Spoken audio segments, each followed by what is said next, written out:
Hello, hello to those of you who are already here. I forgot I didn't have like a waiting room, so I just hit start and I'm like, oh, bunch of people. Let me double check. I haven't done this in a minute. Let me make sure if I can change the chat settings, make sure people are able to chat. They can. All right, cool. What's up, John? How you doing? Hello, hello. What's up, Usama, Elaine, David Ryan? Good. I'm glad you can see me. Owen Murray's here. What's up, Owen and Bence? And Victor and Helena and Alexandra and Jason and Matthias. What is going on, everybody? Good to see. And Desmal and Elegant, proud participant here. Awesome. Zach, Ben, Horia, Joseph Atala, good to see you. Oh man. And I feel like if I missed anybody, I feel terrible. You know what I mean? Gordon Richardson, uh, Cherry M, Patrick Hennessy, good to see you, man. Dennis, Muniba, Horia. If I said Desmond already. Good to see a lot of you. Sure lots more people are gonna come in. Siobhan, I'm gonna stop now if I oh nice. Good. Well, thank you. I'm loved by the Brazilians and oh, I feel honored that I'm loved by the Brazilians. I'm in South Florida is where I'm at as well here. So yeah, today's call gonna be just kind of about, just hanging out. Well, thank you for the Canadians as well. Dropping value. I've done these throughout the years. And I did one like, I don't know, maybe 4 months ago, 5 months ago. I don't even remember when. And you know, then I was like, oh, I'm gonna try to do another one soon. And then it was 4 or 5 months, between that. Appreciate the love from all over everyone in the chat. Pakistan, Cameroonians, Texans, Bulgaria. Anyway, but yeah, so I wanted to just do another one of these. We did like a warm kind of really soft launch of Stefan Brain a week ago and had a lot of people on the trial for that. So part of me thought, okay, cool, I'll show off Stefan Brain a bit during the call too, and I will or may, but that's not the main goal here. To be honest with you, I've got some of the Stefan Brain team here for people if they end up having any questions about Stefan Brain. Not sales, but just like specifically around like user interface stuff or outputs or whatever. But really, I want to just jump in and help you know, answer some questions and provide value and stuff. So, um, I had people when you signed up, there was a form, like a Google form or a link to a Google form where you could then kind of submit like those requests and questions. And so, I'm going to start with the people who submitted through that form and go through some of their stuff. I'll share my screen in a minute and we'll just kind of go live and see how it goes here. So first and foremost, let me go and share my screen. And then obviously, if we have time, if you didn't submit through the form, if we have time, I'll go through some additional questions and things after here. So let me share. So this first one was from Jacob Monsma. And by the way, guys, I'm gonna not be able to keep an eye on the chat like fully while I do this because I think my ADHD will be too much if I'm looking at my screen and looking at the chat. I will come back to the chat regularly, but if I miss something you put in the chat right away or something, then apologies in advance. So what Jacob shared, I know this is a little bit tiny, but I'll read it out loud and we'll look. Is basically Jacob just started a brand and is having a hard time finding an angle that works well. So he's selling to problem-aware females in menopause with brain fog because the magnitude of desire is so big. They're afraid of dementia, and I have proof it can start during menopause and on your 70s. And so he's got these main angles right now. And again, if you can't read it because the screen's tiny, it's okay. You can listen to me. There's peak career, peak fog. The timing is biology, not coincidence. You still have your ovaries, so you still have your brain. The silent Alzheimer's crisis starts at 45, not 70. Double your own estrogen, no HRT, no prescription. And Jacob mentions having not cracked a big winner yet and kind of figuring out what the problem is, right? I'm wondering if it's like kind of the product packaging doesn't match the avatar, um, as well. There's sort of questions around the HRT comparison, and then Jacob shared some like different ads and landing pages and all that kind of stuff, including ads that have gotten the most spend, top landers, advertorial, a lot of context here, right? So we're gonna do a couple of things. On the show off Stefan Brain side, I'll share. Well, let me actually share before we go to Stefan Brain. Like when I saw this, my immediate reaction was Sorry, you good? SLAT. Sorry, my wife's a free. Look in the backpack, the orange backpack in the living room. Sorry, my wife came in. She needs the car key. Um, the very first thing I reacted to looking at this is around brain fog. I'll pull up some of the things here. Like, let's go to some of the landers, maybe, or this advertorial. Let's look at this advertorial too. Um, my experience is that brain fog is a very difficult thing. Essentially, like this is almost one of those things where it's just like experience trumps anything else. Um, I like back in the day, I was able to be successful with some different memory kind of supplements and products and things, including some kind of controversial ones if you have followed me for a long time. But one of the things I've always felt like is I don't love memory as a D2C kind of category, uh, and especially these days, because if you're not trying to make crazy claims about like Alzheimer's and dementia, which you should not make for a supplement or a product, um, brain fog just ends up being a tough pain point, even though people are like foggy minded and things like it's just the classic test is like if just someone is laying in bed at night, eyes open, staring at the ceiling, thinking of a bleeding neck pain point or problem, uh, they probably aren't sitting there going like, "Ugh, this brain fog is the worst," right? I mean, every now and then they do, like I get it, but like it's just for whatever reason, it's one of those pain points that people will even describe it in like a Reddit like thread or something. People will talk about brain fog, but it just never seems to actually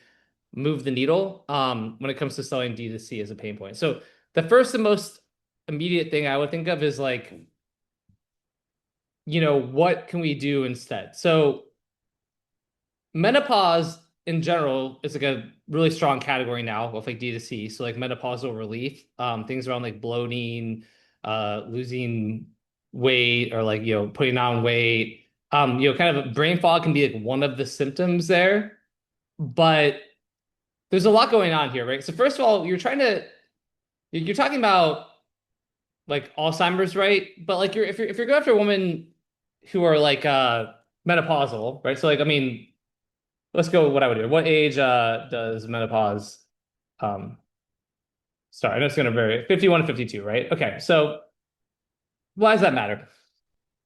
Because really, first of all, you're kind of saying like in order for this to work with this angle around the sort of uh brain first of all, brain fog is not a really good bleeding neck pain point. And then you're trying to tell them, like you mentioned, Jacob, it being like urgent, right? But it's kind of not because what you're saying is like, okay, Alzheimer's can start during menopause, but we have to convince them that's true. And yeah, you have this like study that says like, you know, that you have a study that says it's going to be true, but from 40 years ago, presumably, I haven't gone through all the copy on here, right? Like, there's this idea that, okay, menopause changes your brain and it could be like an early warning sign of like long-term memory problems like Alzheimer's and dementia. Okay. But it's still like, it's like telling the person, like the 20-year-old who's smoking a cigarette, hey, in 20, 30, 40, 50 years from now, it could cause cancer, right? Like, yeah, I know I should quit, but it's actually not an urgent bleeding neck problem because we're talking about something that is, um, a scary potential thing in the future, right? So that's the problem with the kind of angle or hook. And then on top of that, there's, like I said, it's just brain fog is tends to not be a really proven kind of pain point there. So like for D2C stuff. And so, we've got this really long advertorial, which is almost like a sales letter, which is okay. I mean, a lot, there's some other assets as well. Let's go back to a couple of these other assets over here. Look at a couple of these landing pages, and then we'll look at a couple of ads, and then we'll kind of talk more. And so here's like a 13 reason why listicle, so very different style than that advertorial, right? 13 reasons why menopausal women are going crazy over these natural brain fog gummies. So like listicles are working well for those of you who do or don't know. And again, if you're in the chat, I'm not looking yet. I'll go back to the chat after, but just so I can have a stream of consciousness and not give you an ADHD experience. Um, listicles are working well in general still.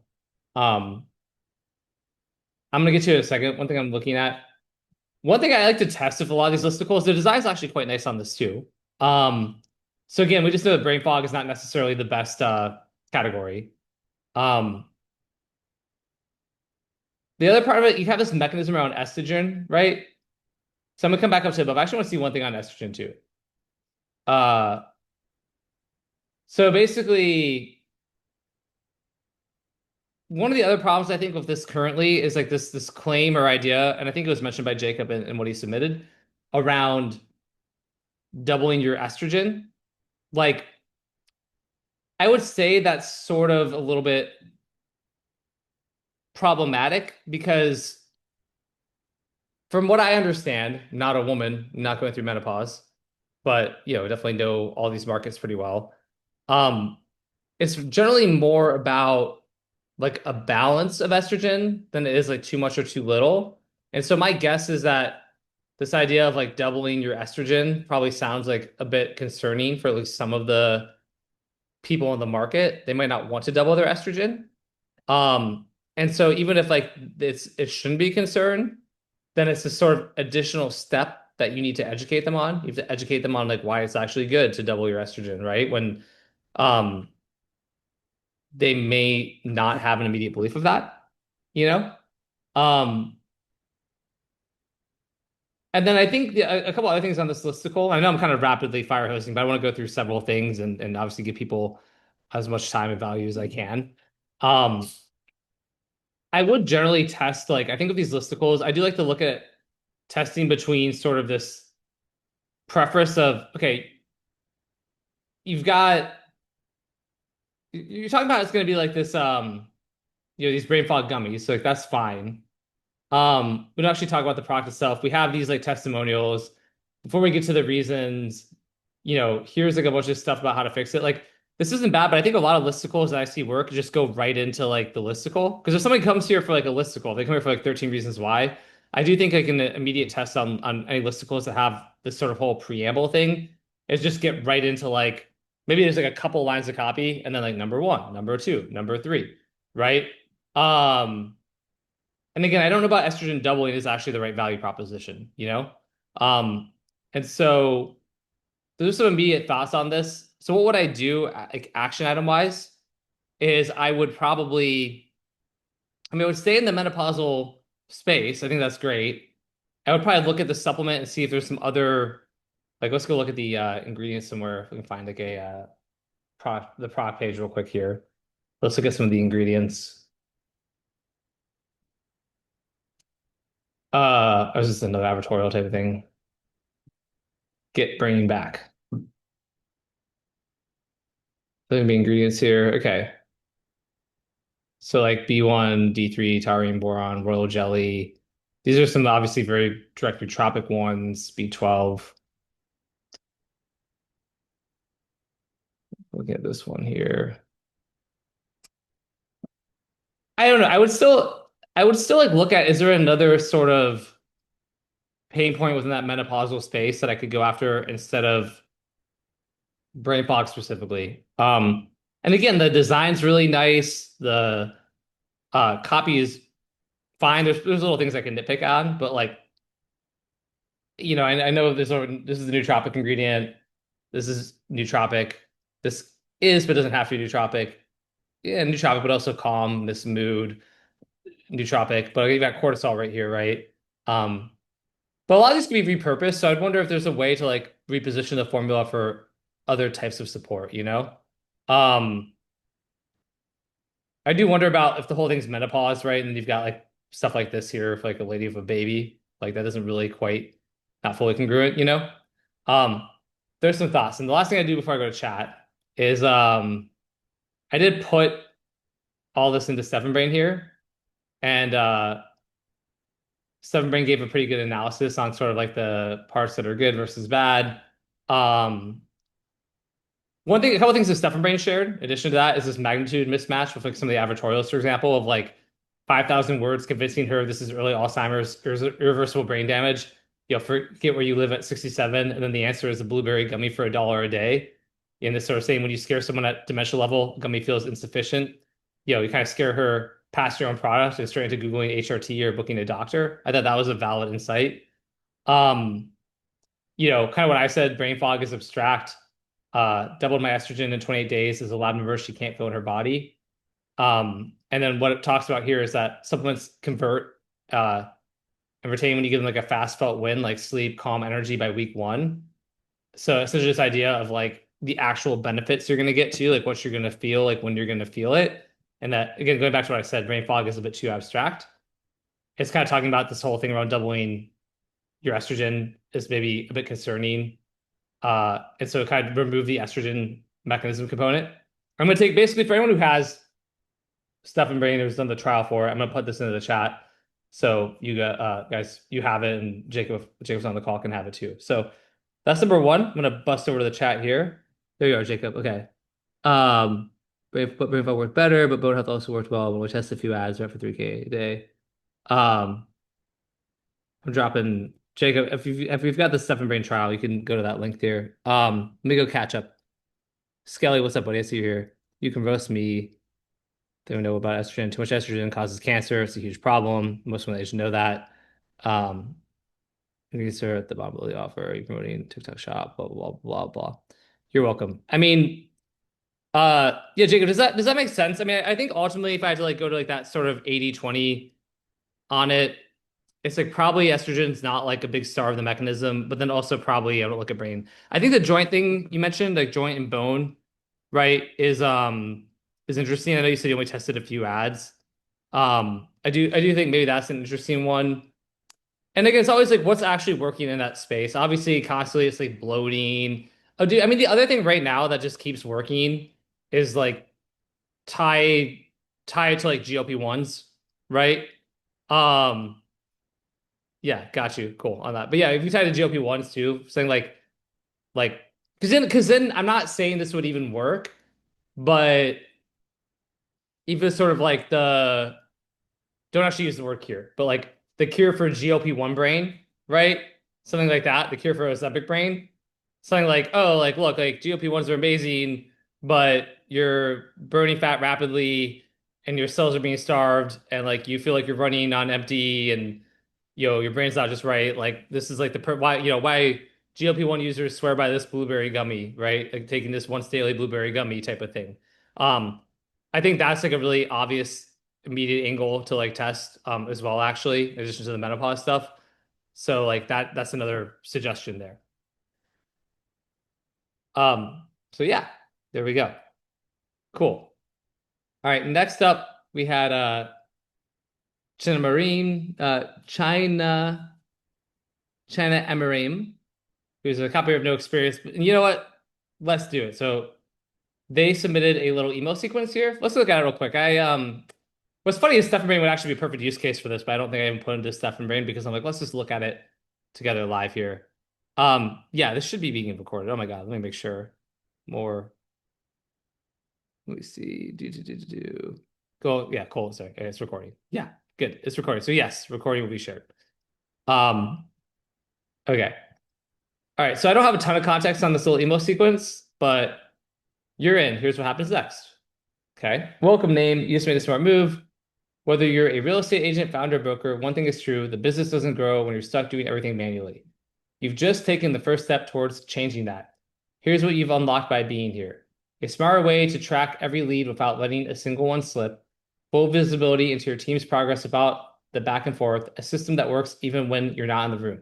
Over the next few days, we'll show you exactly how real estate founders and agents are using DCC to close more, stress less, and finally feel in control of their pipeline. Keep an eye on your inbox. The next email is worth reading. Okay, so again, I don't have a lot of context, but to be honest, I mean, it's hard about knowing what DCC is exactly. I mean, I guess it's a way to track each lead and visibility to team's progress in a system that works when you're around the room.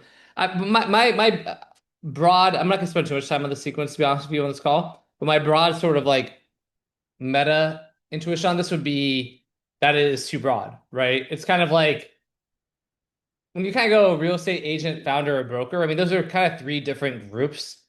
So sometimes you can't control that if you're like a freelance copywriter or something, and it's like a client, it's early on, they're paying you to write emails and they don't have any kind of sophisticated segmentation or whatever. But like trying to kind of talk to like those different groups.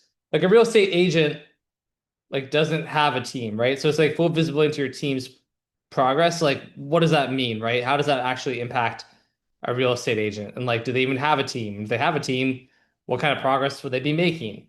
A founder, kind of like similar, like I don't, what kind of founder and a broker. It's just very vague. So let's look at one more. What makes top real estate businesses?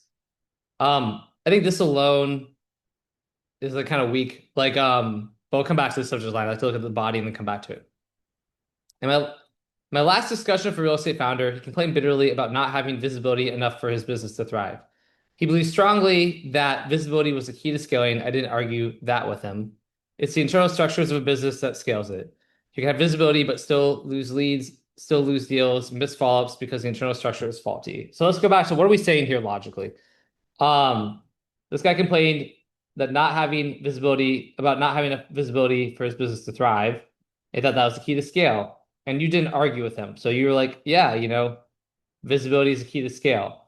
Then it's like the internal structures scale it.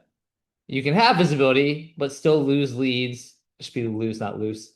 Still lose deals, miss follow-up because the internal structure is faulty. So I think, here it's sort of like a conceptually, you know, like I like the conversational tone or style or approach here, but it's sort of saying conflicting things. And this is where somebody's talking about being like a copy thinker, because you go back to like, what am I actually saying here? What I'm actually saying is, I talked to a guy who said, and I like to do this by when I'm looking at copy. I did a thing in CA Pro about this not that long ago, where it's like beat by beat, right? So it's like beat one is like I talked to a real estate founder, and he said he didn't have enough visibility for his business to thrive, right? He believed that visibility was the key to scaling. I didn't argue with him. Internal structures scale the business. You can have visibility, but not scale. Why? Because of the internal structure. So it's kind of like doesn't make sense. It's kind of contradictory, right? And so I would probably come back and look at this and be like, how do I, change this so that's logically consistent versus being like sort of saying two different things like right in the same email. And it's like I built this system so people don't lose money on the table. Uh, Most people don't need more visibility. They need a solid structure. Um, DCC fix that, lead tracking, team monitoring, pipeline control, and the same thing. I think like you probably need different emails for different avatars for something like this, and it has to be segmented more. So I know, you know, there's like a new copywriter with no experience. So hey, no worries. Everyone starts somewhere. But hopefully those notes are helpful. Let's move on to Georgia. Okay, so take a little breath. I'm just fire hosting. I'm just coming at you guys. I figure I got like an hour and a half here, and just gonna riff. And hopefully watching me talk is good. Glenn Dawson says to pause. Why, Glenn? Why pause? What's up? What's up, Glenn Dawson? Just pause. Just breath. Just a moment of silence. I listened to Glenn. If you guys don't know Glenn, Glenn's like one of the best trainers uh on the planet. I haven't got a chance to work out yet today, but I'm going to, and it's because Glenn gives me my workouts, and he's at Reset U. And for anybody who has a little bit of disposable income, I'm being serious. Like, if you aren't in the shape you want to be in, or you don't feel great physically, or anything like that, you should like DM Glenn Dawson about what he's got going on. Again, he didn't. This is not part of the reason for the webinar. Glenn's probably gonna be annoyed I'm even doing it, but Glenn is like the best trainer on the planet, and has helped me to just feel phenomenal at 40, where I'm like out playing softball with my daughter, running sprints. I lift weights every day. My back doesn't hurt anymore, all this stuff. So good to see Glenn Dawson. Ryan Skelly is he's okay. He's in my fantasy football league with Glenn. Skelly's great. The best part about Skelly is he never wins the fantasy football league because I always win. So they're both fine. Okay, now that I pause, let's go to Georgia Foster. Okay. We embedded Amber Spears thing. So she's got like kind of several things going on that she was asking about. So she's got this digital offer, 7 days to drink less. It was converting on Meta and with affiliates, but it's really dived in sales conversions. I have the old page here, and the new page here. So let's look at this first and foremost here, okay? Let's go let's go to the old page and then I'll come back to it. Let's go look at the new page. Georgia, are you on this call? I can't remember if I saw you on this call or not. Put something in the chat if you are on this call. If you're not, that's okay. Look at my audio playing through Zoom here. Share computer sound, stereo. Okay, so this was the old page. For lovers of alcohol who want to drink less, order 7 days to drink less now. There's a simple 7 day solution that is proven to work no matter how many years you've been drinking. And the best part, you complete this simple 7 day solution in the comfort and privacy of your own home. And it's like a full-on classic good old sales letter here, right? Okay, this is the new page, which is going to be like a VSL of a button. So let's watch a minute of the video. We watched the whole thing. Let's check it out here. Okay. Shift. So let's start. My name is Georgia Foster, and I help people shift their emotional relationship with alcohol without having to quit. Now, before you may think, is Georgia going to tell me to quit? No, as I said before, I'm not about quitting. I'm about helping people shift their relationship with alcohol without anybody needing to know how they did it. Because the truth is, this is a very private subject. And for me... All right. I know that's just a little bit of it. Let me go see something else real quick here, though. There's a liver support page, krill oil, lots of research, blah, blah, blah, blah. So let's go find the ads library if we can find it. It's Georgia Foster, howtodrinkless.com, 7 days to drink less. Let's see in the old ads library what we can find here. I'll try Georgia Foster first. I have this bike thing saved and it always pops up Georgia Foster. I should wait, should have done it like this.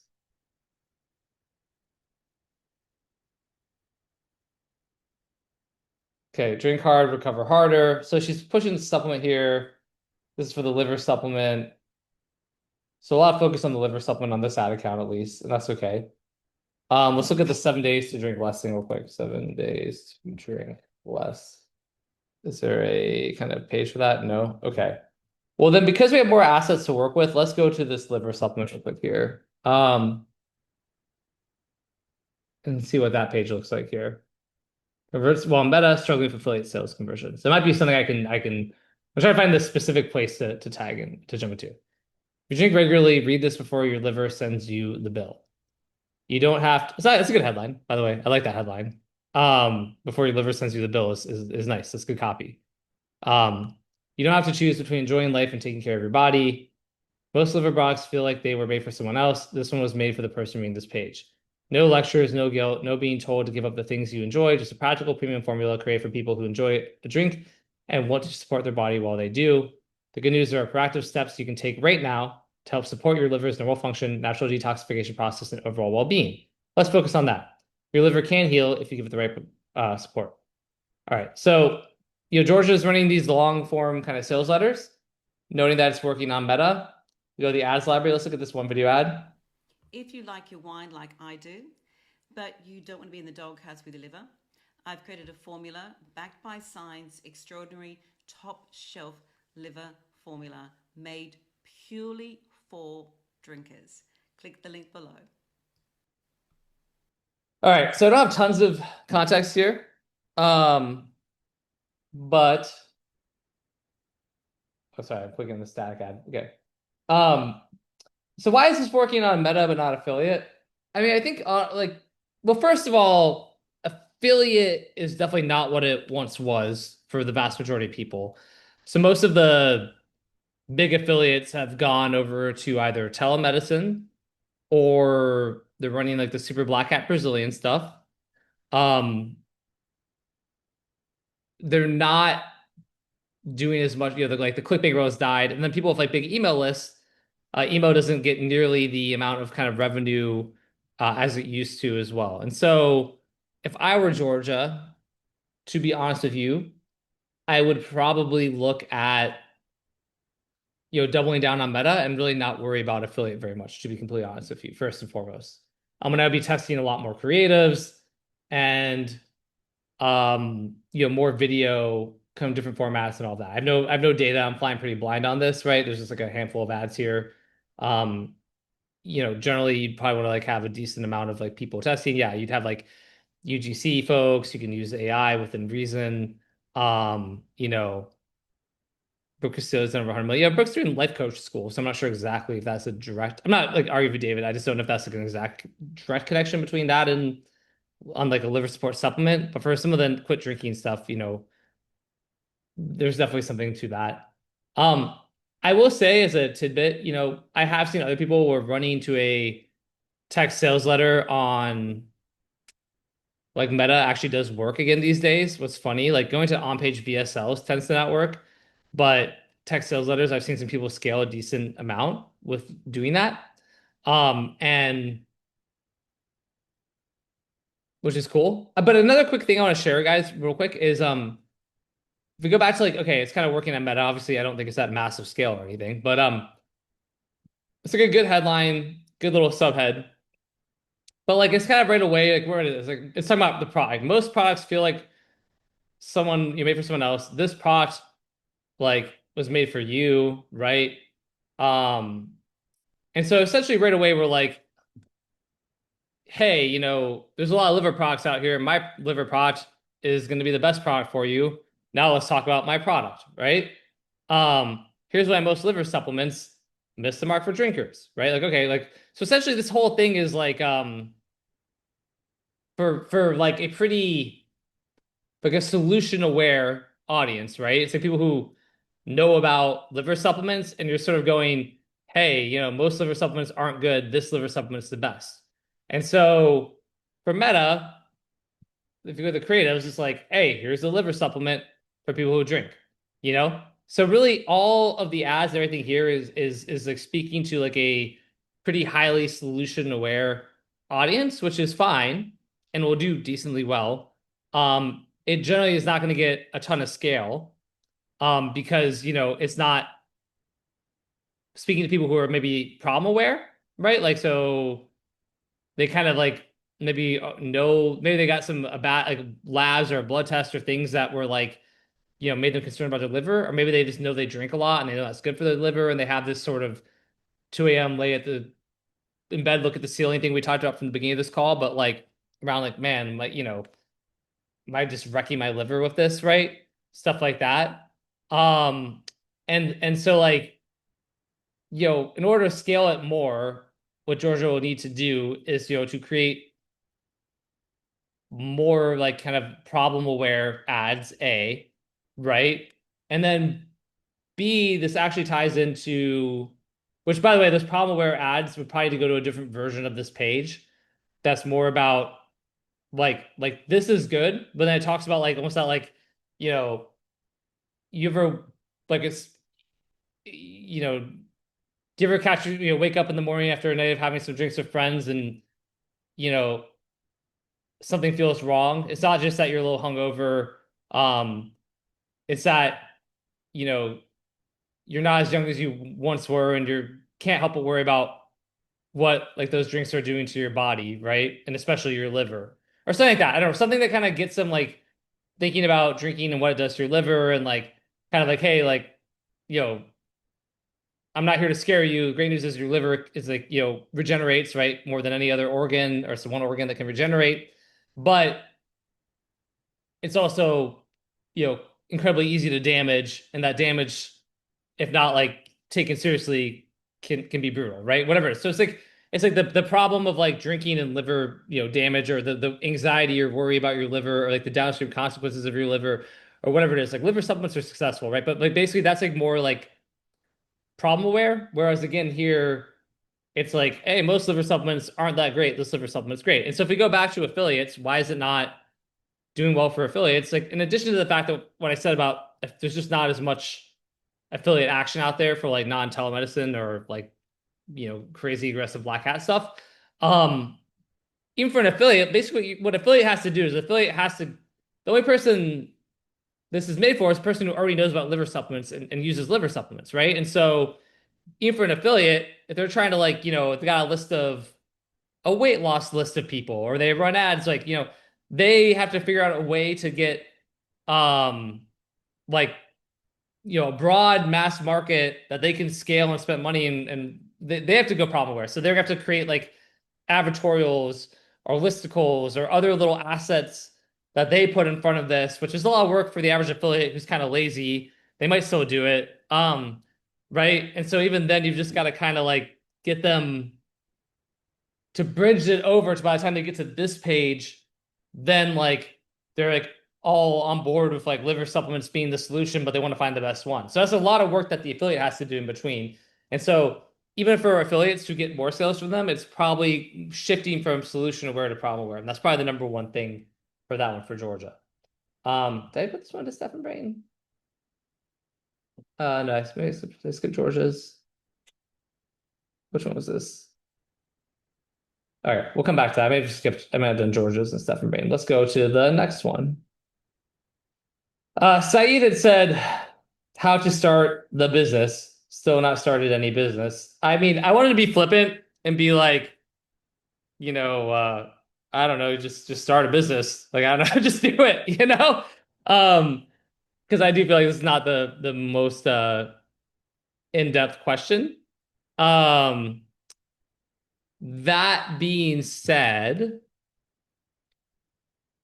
like, yeah, the big thing I would caution people on is like, is it right to start a business? Should you actually start one? What is a business going to be? Like, being a freelancer can be a business, like using AI and helping people with that and their businesses, right? So kind of consulting, freelancing is actually a business, especially early on. Um, like it's just very vague, so it's kind of the best I've got here. Um, anyway, Tom Baines, blah, blah. Okay. So let's go to Ben here. Ben knew he was coming up. Okay, so Benjamin Fisher. I'd like my product page to be significantly more congruent with my ads, which I think is a big struggle currently. He shared the lander. Our ads are highly focused on scratching and yeast problems. We can't call it yeast due to the Danish law, though, which I'm not sure we're expressed enough on our product page. Our UMP is a leaky gut syndrome. Our UMS is rebuilding the gut barrier with 3 ingredients. Hopefully, this is implemented on Thursday with visuals, but what I would want is also to make them as uh, easily understandable as possible so they work in its full effect. We tried doing like Emma relief, but I'd love some feedback. Not a lot of people work like this, like you teach. Okay, yeah, anyways, cool. The UMP, UMS is a primary thing you'd like to get analyzed. Okay, cool. All right, cool. So that's here. This one I did, I'm pretty sure run it through Stephen Rain. I'll still send it to you. So I have a bunch of these here, but I'm going to go through this myself too. But I just want to do this one through. I don't know. I mean, I did. I swear I did for some of these. Okay, let's just look at this first of all. Okay. Um, and I might hide the chat again for a minute just so I can focus. Make the zoom a little bit bigger, 125. All right, so mechanism. Someone copy and paste. Okay, yeah, someone who's just trying to copy and paste it to like steal your stuff. It's great. Um, Okay, 2 graphics that work as a pair on the probiotica product page in this order. UMP, the problem, shows whether the dog has symptoms. A leaky gut barrier presented as a healthy wall versus a leaky wall. UMS shows how the product fixes it. Same wall being repaired from the inside in 3 steps. Guys, trying to like highlight this page, like control all of it. The two must feel like one continuous page. Build the UMP first because, okay, blah, blah, blah. The UMP leaky gut barrier. Um, Purpose makes the reader realize the symptoms she sees on the outside come from a hidden problem on the inside of the leaky gut wall. Um, a leaky gut barrier, the hidden cause. The gut barrier is the dog's most important defense, but it's really mentioned when we talk about health. Antibiotics, stress, changing food, and age wear the barrier down. The balance tips, the bad bacteria takes over and starts making small holes in the gut wall. Through the holes, waste, undigested food, and bacteria seep into the blood. This keeps the immune system on constant alarm, and that's exactly what you see on the outside: itching, paw licking, ear problems, loose stools, and tear stains. Healthy gut barrier, cross section of healthy gut walls. The wall is tight and intact, nutrients passing through correctly, nothing leaks, calm, protected mood. The illustration. Um, do same wall, same style angle, now damaged. I'm kind of skimming through this for a second. Okay, let's look at the EMS, a 3-step repair. Um, Okay, one, rebuild the wall, right? So You've got the holes, seal them with a warm golden mortar. Um, Rebuild the wall without glutamine and stuff. Keep the wall sealed. I'm skipping a little bit. Put out the fire. Um, so basically calms the inflammation and stuff like that. Okay, so from this document, like, because you shared your page too, which I have open over here. I'm gonna go to this page for a second. I translate it to English. I'm not sure how much the mechanism is on this page. I just want to look at it for a second. Right? Like healthy gut, healthy dog. Like essentially, is this mechanism on here now, or is it just like I gotta look at the chat? Is it on here now, or is it more like dysbiosis right now? I guess that's the mechanism here.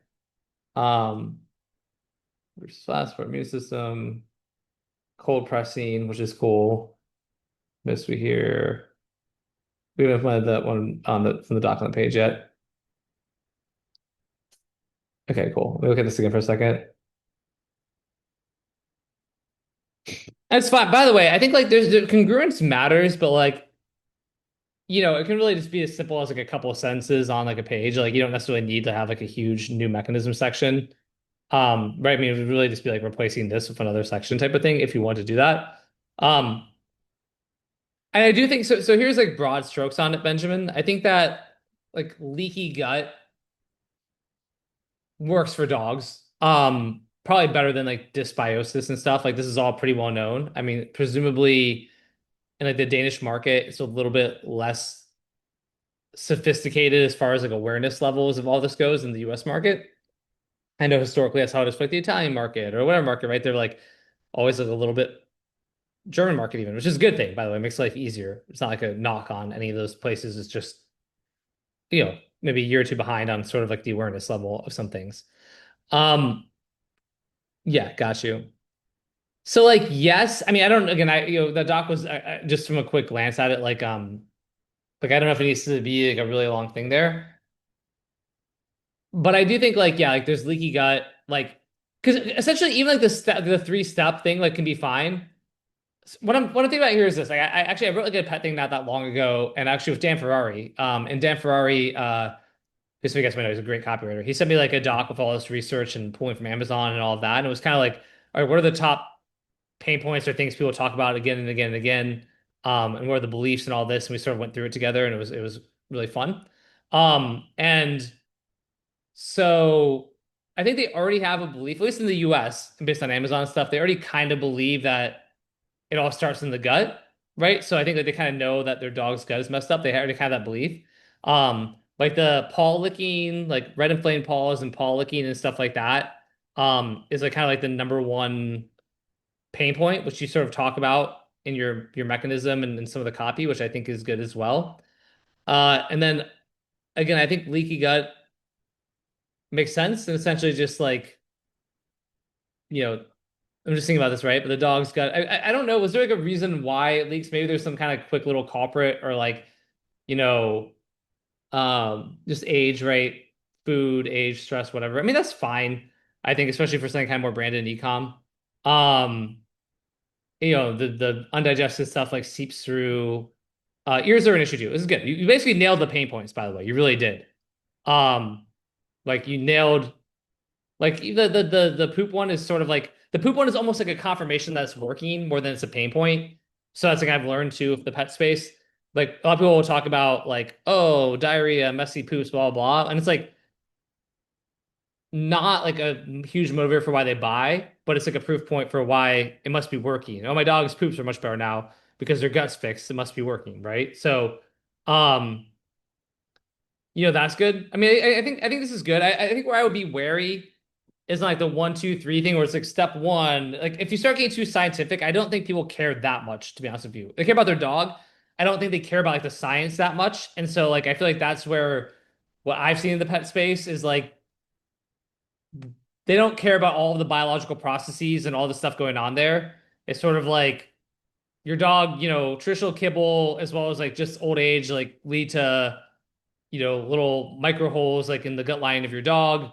Um, you know, doesn't sound good, and it's not, especially because think about the gut both processes food and eliminates waste. So instead of being eliminated, this waste is can seep out into the bloodstream, you know, travel throughout your dog's body, cause inflammation, and cause inflammation. And you know, the first places you'll see it are on like red itching paws or things like that. So if your dog's licking or doing whatever, blah blah, like you know, it's a big it's highly likely that leaky gut's to blame. You know, our product solves this problem, right? It's advanced gut support with like cold pressed or whatever the mechanism part of that part is like, so that with like these proven kind of gut repairing probiotic bacteria and whatever else, axic mortar seals the gut so that the inflammation cools and your dog feels like themselves again, right? You'll notice it when they have cleaner poops, when there's no more paw licking, fewer ear infections, yada yada yada. Like just like that, basically, right? Like so, like the whole like step one, step two, step three, and like you weren't terrible at this, but this is another AI issue sometimes on like mechanisms. Is it's like step two, like the little army, like the army of assassins comes and like destroys the blah blah blah. Like step three, like now the construction workers come, and it's like you don't need all these like metaphors, and you don't need.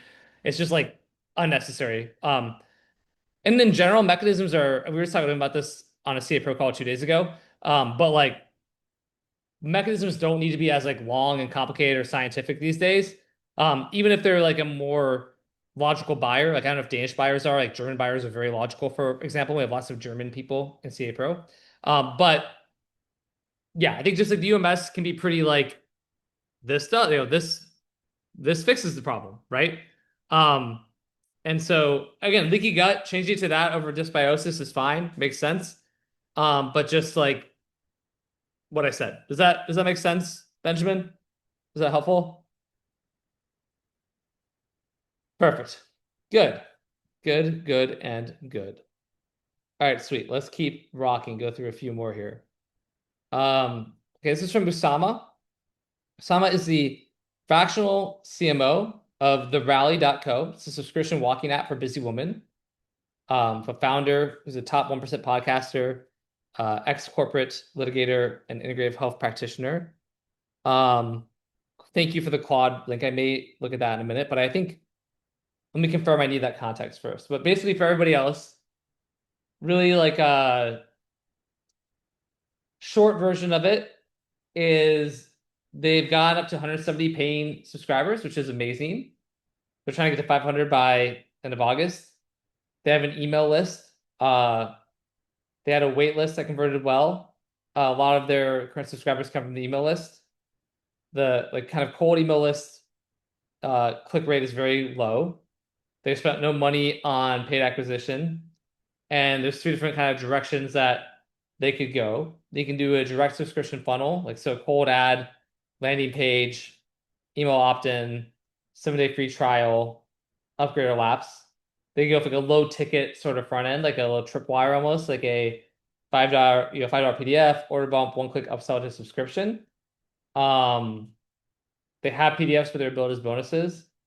They could do a quiz funnel, so like cold ad, quiz funnel, email gate, personalized value recommendation, trial type thing, and this is 3 to 4 week build.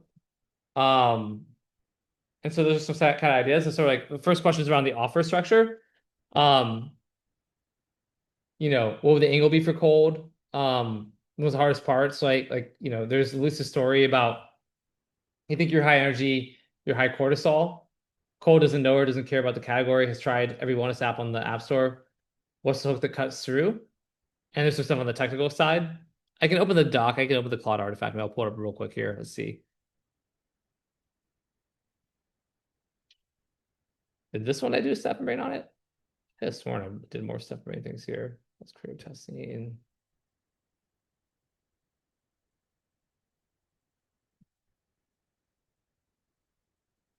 God, I swear I did more of these. Probably I didn't. I don't know. All right, let's look at the artifact. She doesn't want to fix anything. She wants to stop running on fake energy and start running on real life force, limitless, euphoric, entirely her own. It's a hygiene woman who's built something real and kept it running on when it feel available to her stress, cortisol, stuff like that. Um, so basically, the rally is the access point to an entirely different energy source, true life force, blah blah blah. The woman you're talking to, she's outworked everyone. She's breastfed at the board table, staff commitment, read the board papers over laundry. I guess one question. I mean, I take a look at the I had it up. I thought your guys' website, the rally. Um,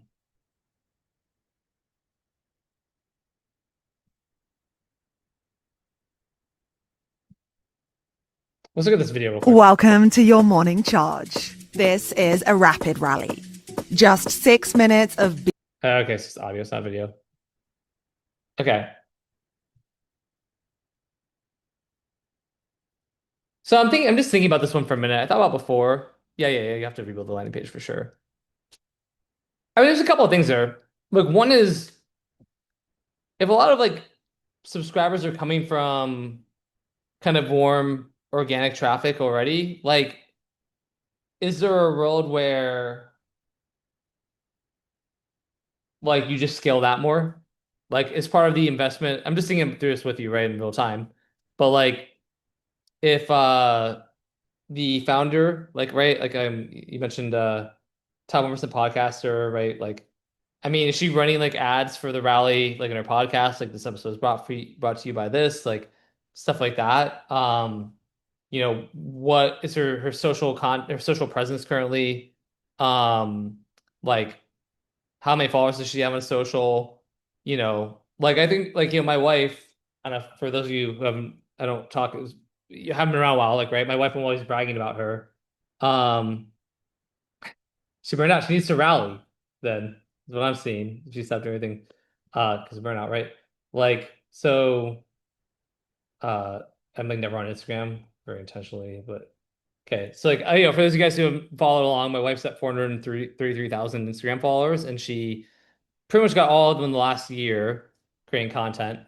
She has a link to the store, but she also just puts stuff in her stories, and it's like a many chat or doing a many chat automation, like whatever. And she has a little course, and it's like a I don't know, $27 course with that $17, and like she doesn't go like heavily all the time, but what she does, she'll get like $20,000 in a month, $25,000 a month. People like want to buy more stuff from her, and she's not even like she has no upsell. She doesn't have like a funnel. She's like literally doing it just because she wants great content. She's not trying to like sell a ton of stuff. Um, but like even if she's not the one doing it, I guess the question is like, are you able to like manage? If she's really burned out, she's burned out. I guess not. But like that was one place my mind went is like have her keep doing more like just scale it on organic more versus because again that's going to be the best conversion rate. But I don't know. She's burned out. Maybe maybe that's tough. Um, she wants to probably be your hero product. Wants to do podcasts in the future, but not as part of this. Plus organic is dead for us. Well, why is it dead though? I mean, what does dead mean?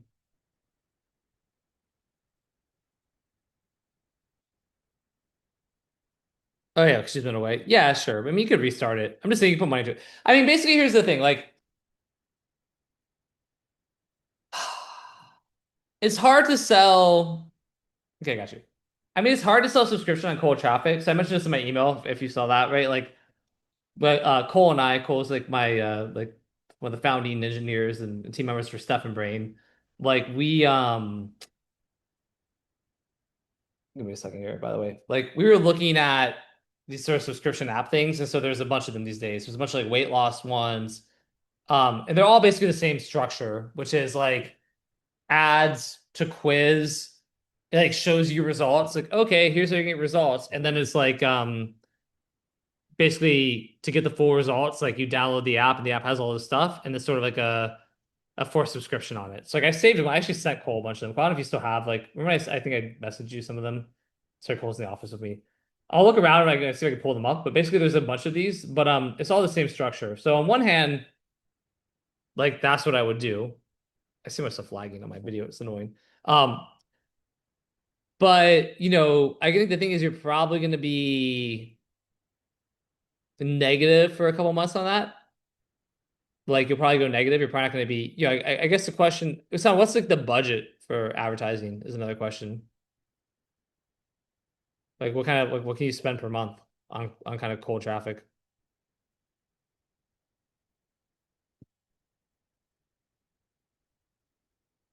Well, I'm waiting to hear an answer on that, by the way. Stephen Brand. I thought I did this already, but let's see what's up. sub 5K for starters. All right, I'm gonna stop right in a minute. I mean, honestly, I guess gun to my head, I would do like ads to a quiz funnel, and then but I would probably, I do personally like a little trial thing. If you think the app is good, if the app is good and solid and stuff like that, I would probably do like, you know, get your plan plus like, but it'd probably be like not just like, you know, I don't know about the product, but essentially like, it would be like, like this is the solution. Like, give them like, okay, cool, that's awesome. The app's good. Yeah, like, your plan plus like the app that has you implement the plan, whatever it is, like, try it free for 7 days type of thing. I think the our 3 days or whatever it is, the other part I would probably personally kind of test here, is I'll look at the link code just drop in a second. But the one thing I would probably test is like between making them enter a card at point of sale, and even like if they're absolutely great, like just let them try it, and then you know have like in-app notifications or whatever in the trial ends to like keep going and email sequence and like robust follow-up. These guys are doing this is Soulmate Sketch guys still, or is it one like that? They're doing like 100 million or 100K MRR, right? But the thing is, even though this is a totally different niche and probably a little more aggressive or whatever, I don't know, things we're gonna have to go through. This format's actually like pretty combo. There's a bunch of weight loss ones like this too. I'm looking at like, get hooked and found a bunch here. So like, okay, cool. True Aries. Sorry guys. I'm just gonna, oh yeah, this. Okay. Sorry guys. I want you to see like the way it's presented. Okay, like signals received. I'm just randomly pressing shit, obviously. Continue. Yeah, data around. So many questions. So many things here. I don't know if you need this many questions, to be honest with you. Um, I know they do crush. I still don't like them, but I'm not the market, I guess. How important is your soulmate's appearance to you? What are key qualities? Heartwarming. 82% who seek kindness report the most fulfilling relationships. But these are little things that I got taken from telemedicine where it's like, wow, like, you're not alone. In fact, lots of people are like you and get great results, whatever it is, right? But I just want to get to the offer structure when I ever finish this quiz. This is like the world's longest quiz here. Oh my God, this thing is so long. 47 signals captured. The universe has been listening. Face scan. Dude, you just scan your face here. Skip. Oh my God. Cole, you sent me this and I have to fucking okay, scanning my face, guys, which was really just a good thing. Are you familiar with the concept of psychic artistry? Yeah, familiar. Mapping cosmic signals. Do you live in love first sight? Yeah. Like, I don't know if you need to be this long, but again, we'll just get to that offer structure. I'm ready. I want to see my soulmate. Where should we send it? Let's go like,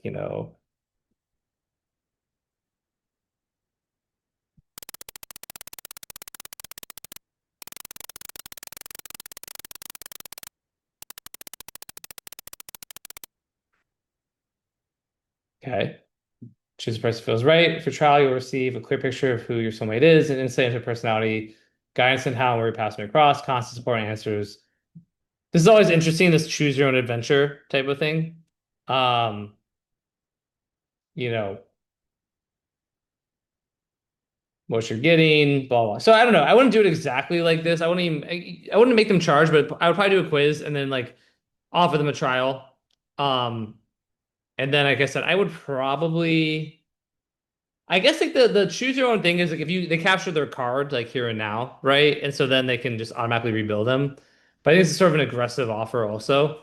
Aggressive rebuilds and stuff. Yeah, work with Shadow, thanks, Cole. That was another one. There's some work with Shadow is very similar structure wise. But I would look at some of these ones, and then again, there's definitely some weight loss ones that I would look at too, like weight loss like apps and things. Um, so that's what I would do. I'm curious what Stephen Brain said. Okay. Your first problem is that you literally cannot run paid right now. Oh, you got the yeah. the Vimeo option. So that's fair. Using Thrive card, maybe funnel shape. Stephen Brain says kill B and C. A, cold add, short fast line page, trial start. I don't know. Maybe. There's a bunch of weight loss ones, but like I just don't know if I have them saved. I feel like if you email me after, I can try and find some for you because I just don't want to take time on this call. Oh, this is well, that's like muscle, but it's not bad. But there's definitely some. Yeah, Better Me is a good one. There's like a bunch, dude. Hold up a second. And I do want to get to other people's questions too, but I don't know if I saved any of these or not. Let me see. Usually they show up like all the time on this. Um, what am I doing here? For add format, set add niche.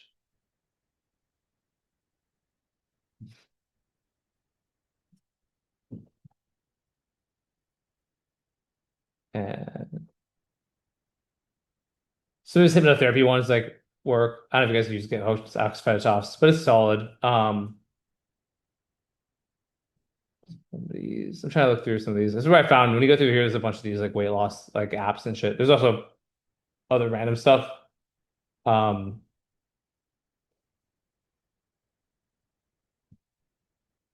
so I won't take forever on this. I think Nourish, pretty sure it's a good dietitian thing, probably. Let's see. I mean, like, this is like dietitian covered by insurance, but I don't know. There's just so many. But basically, every single person running these things is like to a quiz funnel. Oh yeah, sleep plan one. Yeah, I mean, what kind of platform would you recommend I run my funnel on? Um, it depends. I mean, we just actually had a call with the ClickFunnels guys yesterday about potentially integrating Steph and Brain into some of the stuff they're doing, and they were talking about a lot of the technology investments they're making. So it was pretty cool. I haven't actually tested it, but like back in the day, the knock on ClickFunnels was that like sometimes like load times were slow and things like that. But it seems like from at least what we talked to them about, it seems like they're really they have like crazy fast like load times and hosting. They have all these cool solutions. And so I mean I might take a look at ClickFunnels for something like this. I think it'd be interesting and shout out to them because we had a good call from them yesterday. So you could definitely custom code this stuff too. I mean, like you could use any of the AIs. I mean, even like Manus could build a quiz funnel for you like super fast. That would work. But yeah, ClickFunnels is going to have like a lot of the built-in solutions, and so would ThriveCart. So I think either of those would be fine. I don't think you need Lovable anymore these days. I don't think Lovable is needed. I mean, like, um, give me 1 second. I'm gonna go through a few more people's things, but I want to see if I can find this without. I don't want you guys to look through my entire history on stuff, but I'm pulling up Manus for a minute to go see if I can find this pet thing here as an example. Um, let me see here. Okay, 1 second.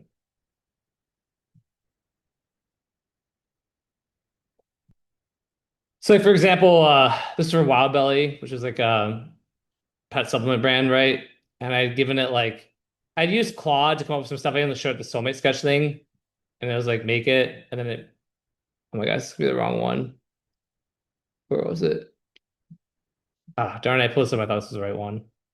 I guess here maybe. It's not dashboard. So wake it up. Okay, but it wakes up here.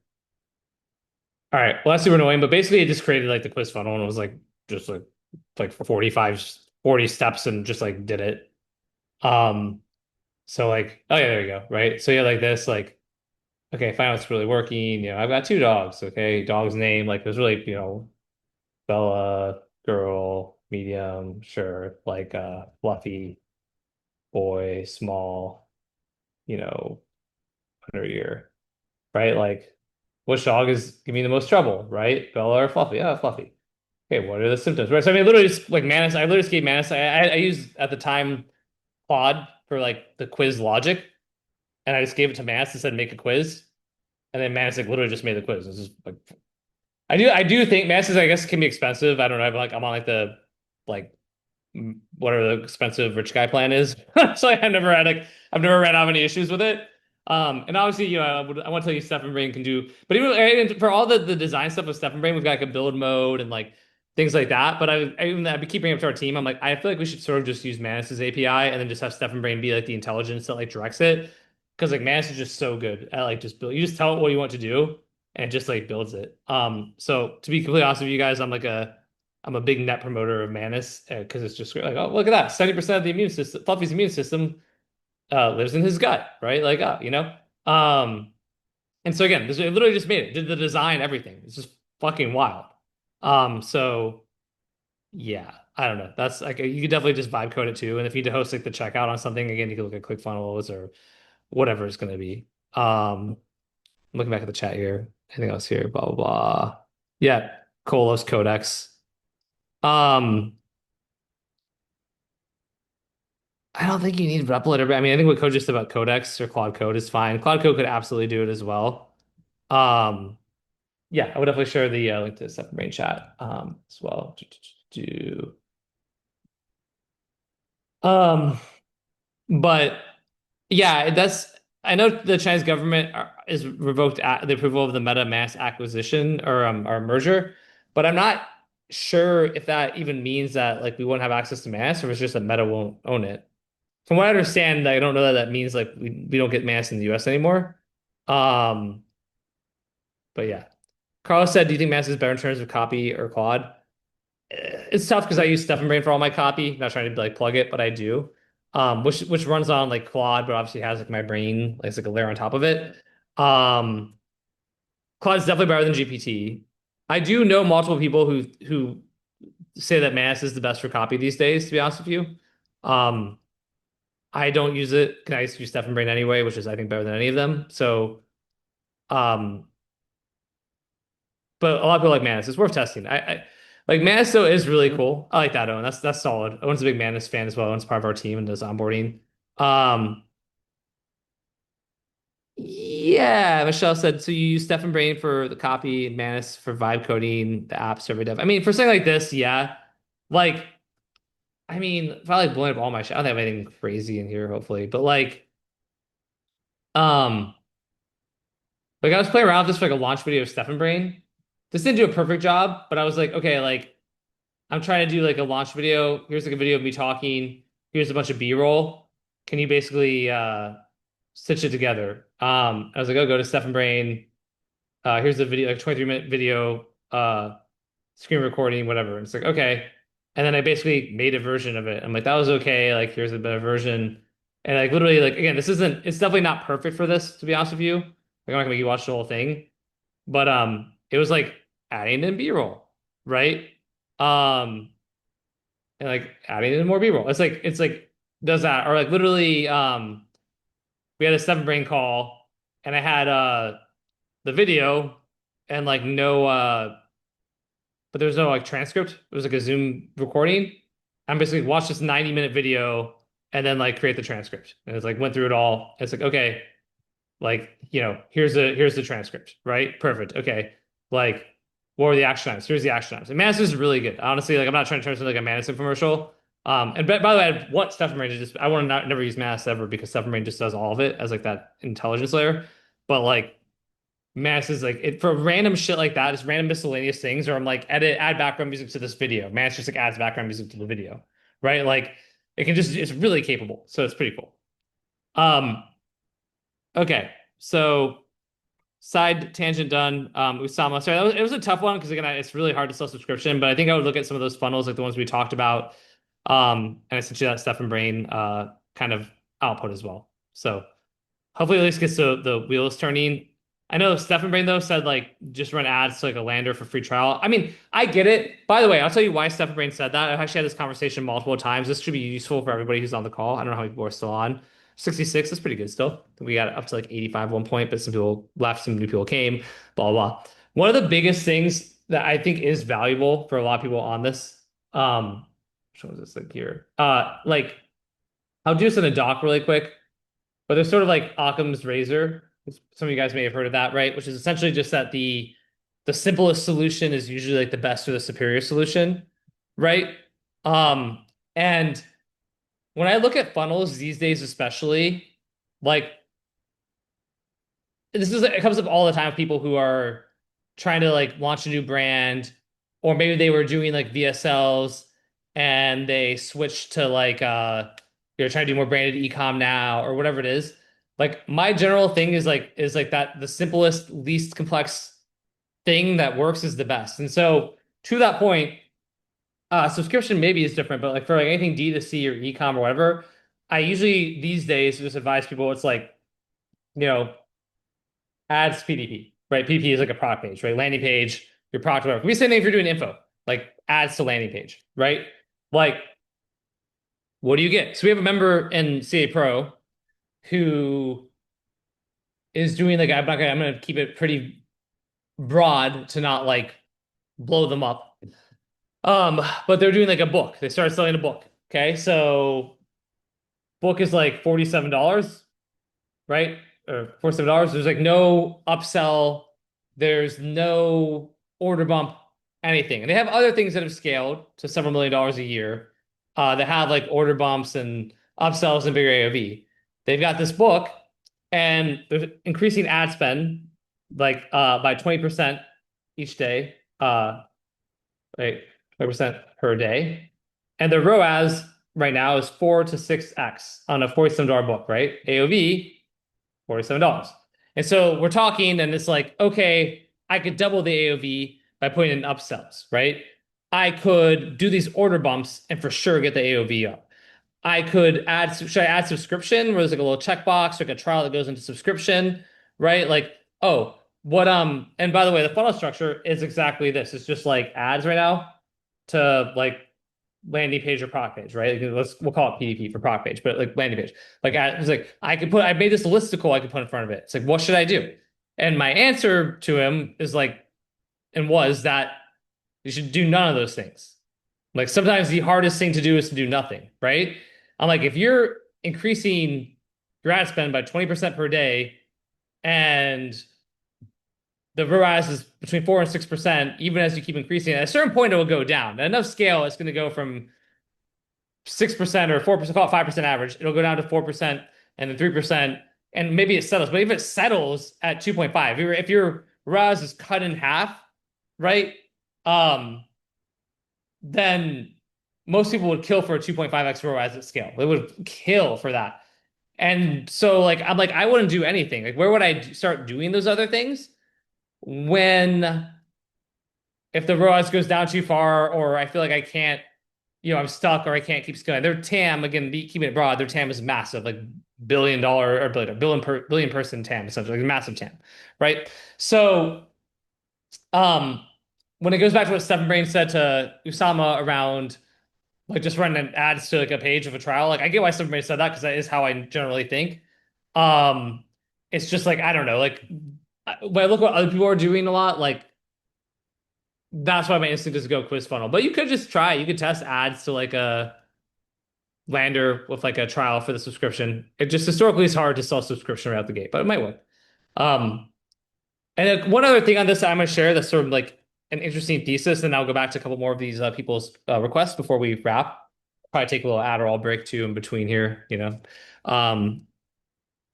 took some this morning, prescribed, doesn't impact me. Don't think I'm not a meth head, barely impacts me.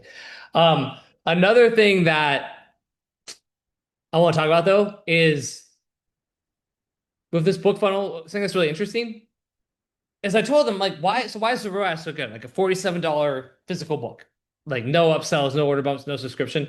My theory on this, so there's two parts. One is you may have heard me talk about this, but like universally pretty much, I see people these days increase their AOV, like their average order value, right? Like on Meta specifically, like a funnel, AOV doubles.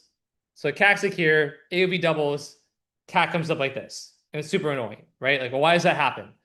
The reason it happens, I'm pretty sure reason number one, or reason number A, part A, whatever, is because, okay, Meta has basically removed the art of marketing, and it's super annoying. It sucks, right? So historically, you give me a bunch of $100 buyers, I'm going to give them an irresistible offer with compelling copy and create like some urgency around it. And I can get some like 25% of those, 30% of those $100 buyers to become $200 buyers, or 40% of them, right?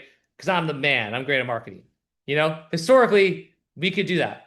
Now what happens is I do that exact same thing, but then Meta is so smart with like its algorithm that it goes, oh, like they're going for $200 buyers. Okay, I'll just go after $200 buyers I'll do it for them, right? So now there's always little $100 buyers swimming around, and Meta's algorithm is like the shark, or that goes like, no, goes right past them and goes up to find these $200 buyers, right? So when it finds these $200 buyers, it kind of goes past all these $100 buyers, suddenly it has to spend more money because there's fewer $200 buyers than there are $100 buyers, right? Just like there's fewer $500 or $1,000 or $10,000 buyers. And so basically, you increase AOV, Meta goes to try to find those high value customers, feels like I'm nailing it, but really like you have to pay more money for them because they're more expensive. Whereas what you want to do is get all these $100 buyers and then use your amazing marketing direct response persuasion principles to bring them up, right? So that's why AOV is like almost meaningless on Meta these days, as annoying as it is, but it's just across the board. It may change, but as of June 18th, 2026, I would, the hill I would die on. And I've got members who are doing like a $1,000 high ticket like BizOp webinar that made it $2,000 and then the CAC just doubled. I've got people doing physical books. I've got people doing supplements. I've got people doing info. It doesn't matter. Like that's a huge part. Now, the other part of it, that is just my thesis that I have no proof for whatsoever. But it's probably right, is that when Meta sees the $47 book and there's no upsells, no order bumps, no weird subscription, it's just like a nice landing page of a book, they go, oh, okay, they're a book publisher. And they give you the book publisher CPA, right? You're not running a split test, no A/B test, nothing in between it. Like, oh, a book publisher. The second you start adding like advertorials or like your A/B testing shit, or you've got an order bump, or you've got upsells, to go, oh, there's a dirty direct response marketer, a dirty direct response publisher. The customer experience is probably worse. Like they like are all about performance and stuff. I'm gonna charge them a tax. No proof that that's true, but I would bet money it is true. And so there's another compelling reason to just sell the $47 book and nothing else. It goes against everything we learned, and it's annoying, but things change. And I'm pretty convinced. And Ryan Scully is a great media buyer who's on this call. And he said, this is definitely not a conspiracy theory. Do it all on the back end. Yeah, exactly. That's the thing. You can still do these things, but now you have to do them on the back end, right? Not the front end anymore. And so, but I can't tell you how often I deal with people still. It makes sense. We were all trained for years and years and years on like maximize AOV, upsells, all that stuff. And it's just like none of that anymore. So for those who don't know, I watch this replay. That's an important one. Okay, 1 second. And by the way, though, when stuff like that happens, like the whole embrace reality thing, like you can be annoyed and wish it wasn't that way, or you can be like, well, it is that way, and so it is what it is. I gotta embrace it and live with it. Okay, couple more here. Andres, we have a psychologist-led business focused on helping parents manage childhood anxiety and emotional challenges. Over the last year, we've sold to thousands of customers across Latin America through paid traffic. We have one primary offer, a catalog of related products, a growing audience, and an email list. Most of our growth has come from one core anxiety offer and one primary funnel. My goal is to determine whether this is a successful offer that's reached maturity or the foundation of a much larger multi-offer business and category leading brand. If you were the CEO, CMO of this business, had to grow at 10x over the next 1 to 2 years, what would the roadmap look like? What would you prioritize first, second, and third? How would you determine the biggest bottleneck? Would you focus on improving the core offer, refreshing positioning, building sub-market offers, back-end email monetization, increasing LTV, new acquisition channels, or something else entirely? What would you do if this were your business? Okay, so obviously, I can only say so much with like the given context. And I know I ran Stephen Brain for this one here. I'm going to share what Stephen Brain said first, and then I'll add onto it. So I just copy pasted. But every single one of these, I'm going like, here's a question from a consulting client.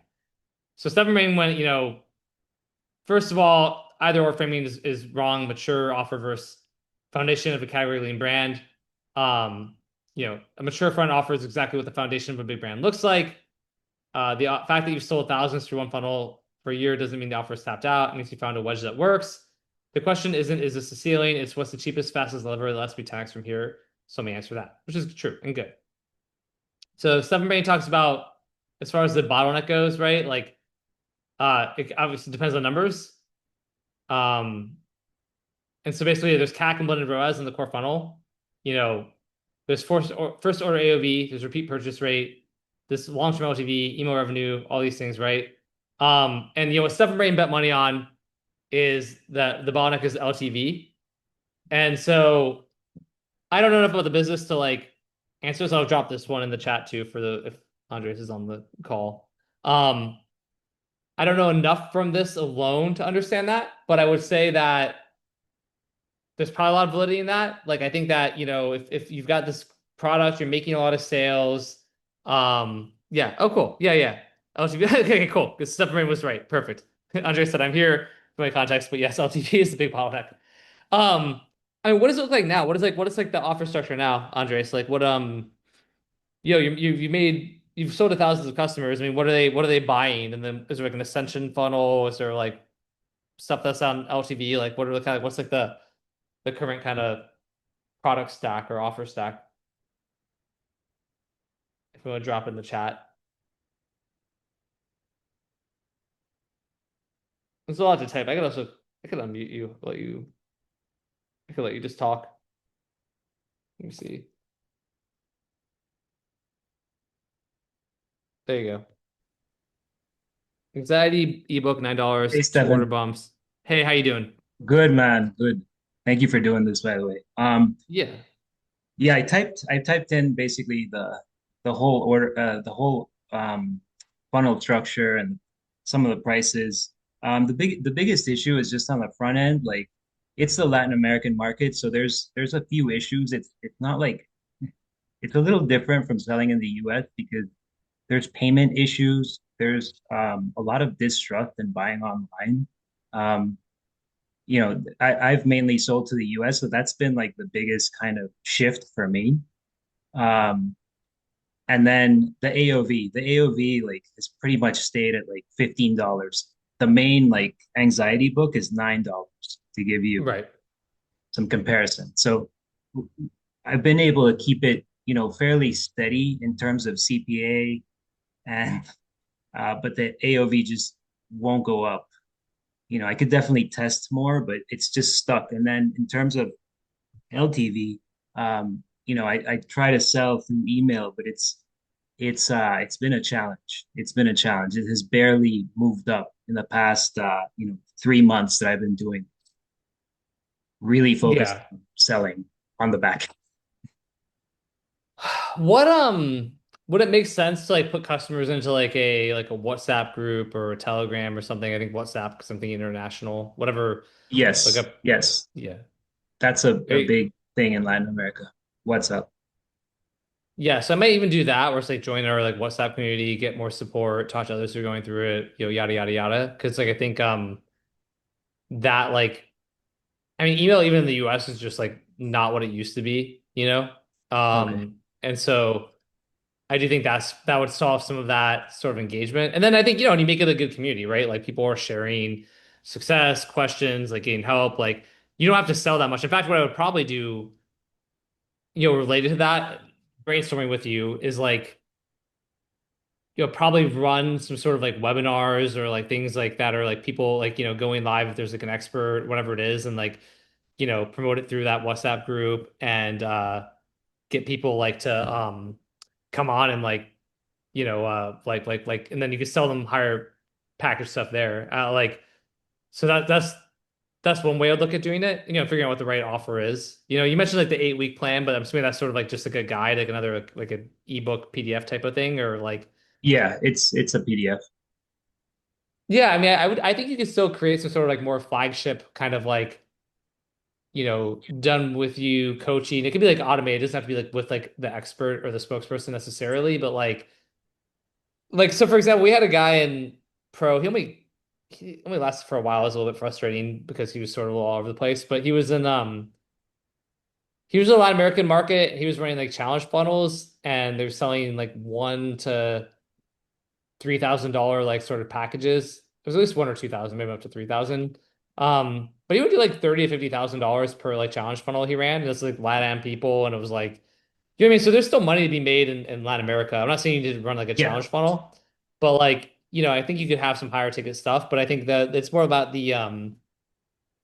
you know, like the access, but again, that's where I'd probably look at like maybe a WhatsApp group and then community bit driven, and then do like a you could do both. You could even just drop like peer value. I'm a big lover of peer value, like this call right here. There's no pitch at the end of it, but you could do some of those and also some kind of webinar ones. So they never know which one it's going to be, so they attend both because they get so much value anyway. And again, just sell some like bigger packages, and then even in the content, like if the expert or people from the business are like answering questions and like or people have make it so it's almost this aspirational thing where people are always referencing like in whatever this thing is like we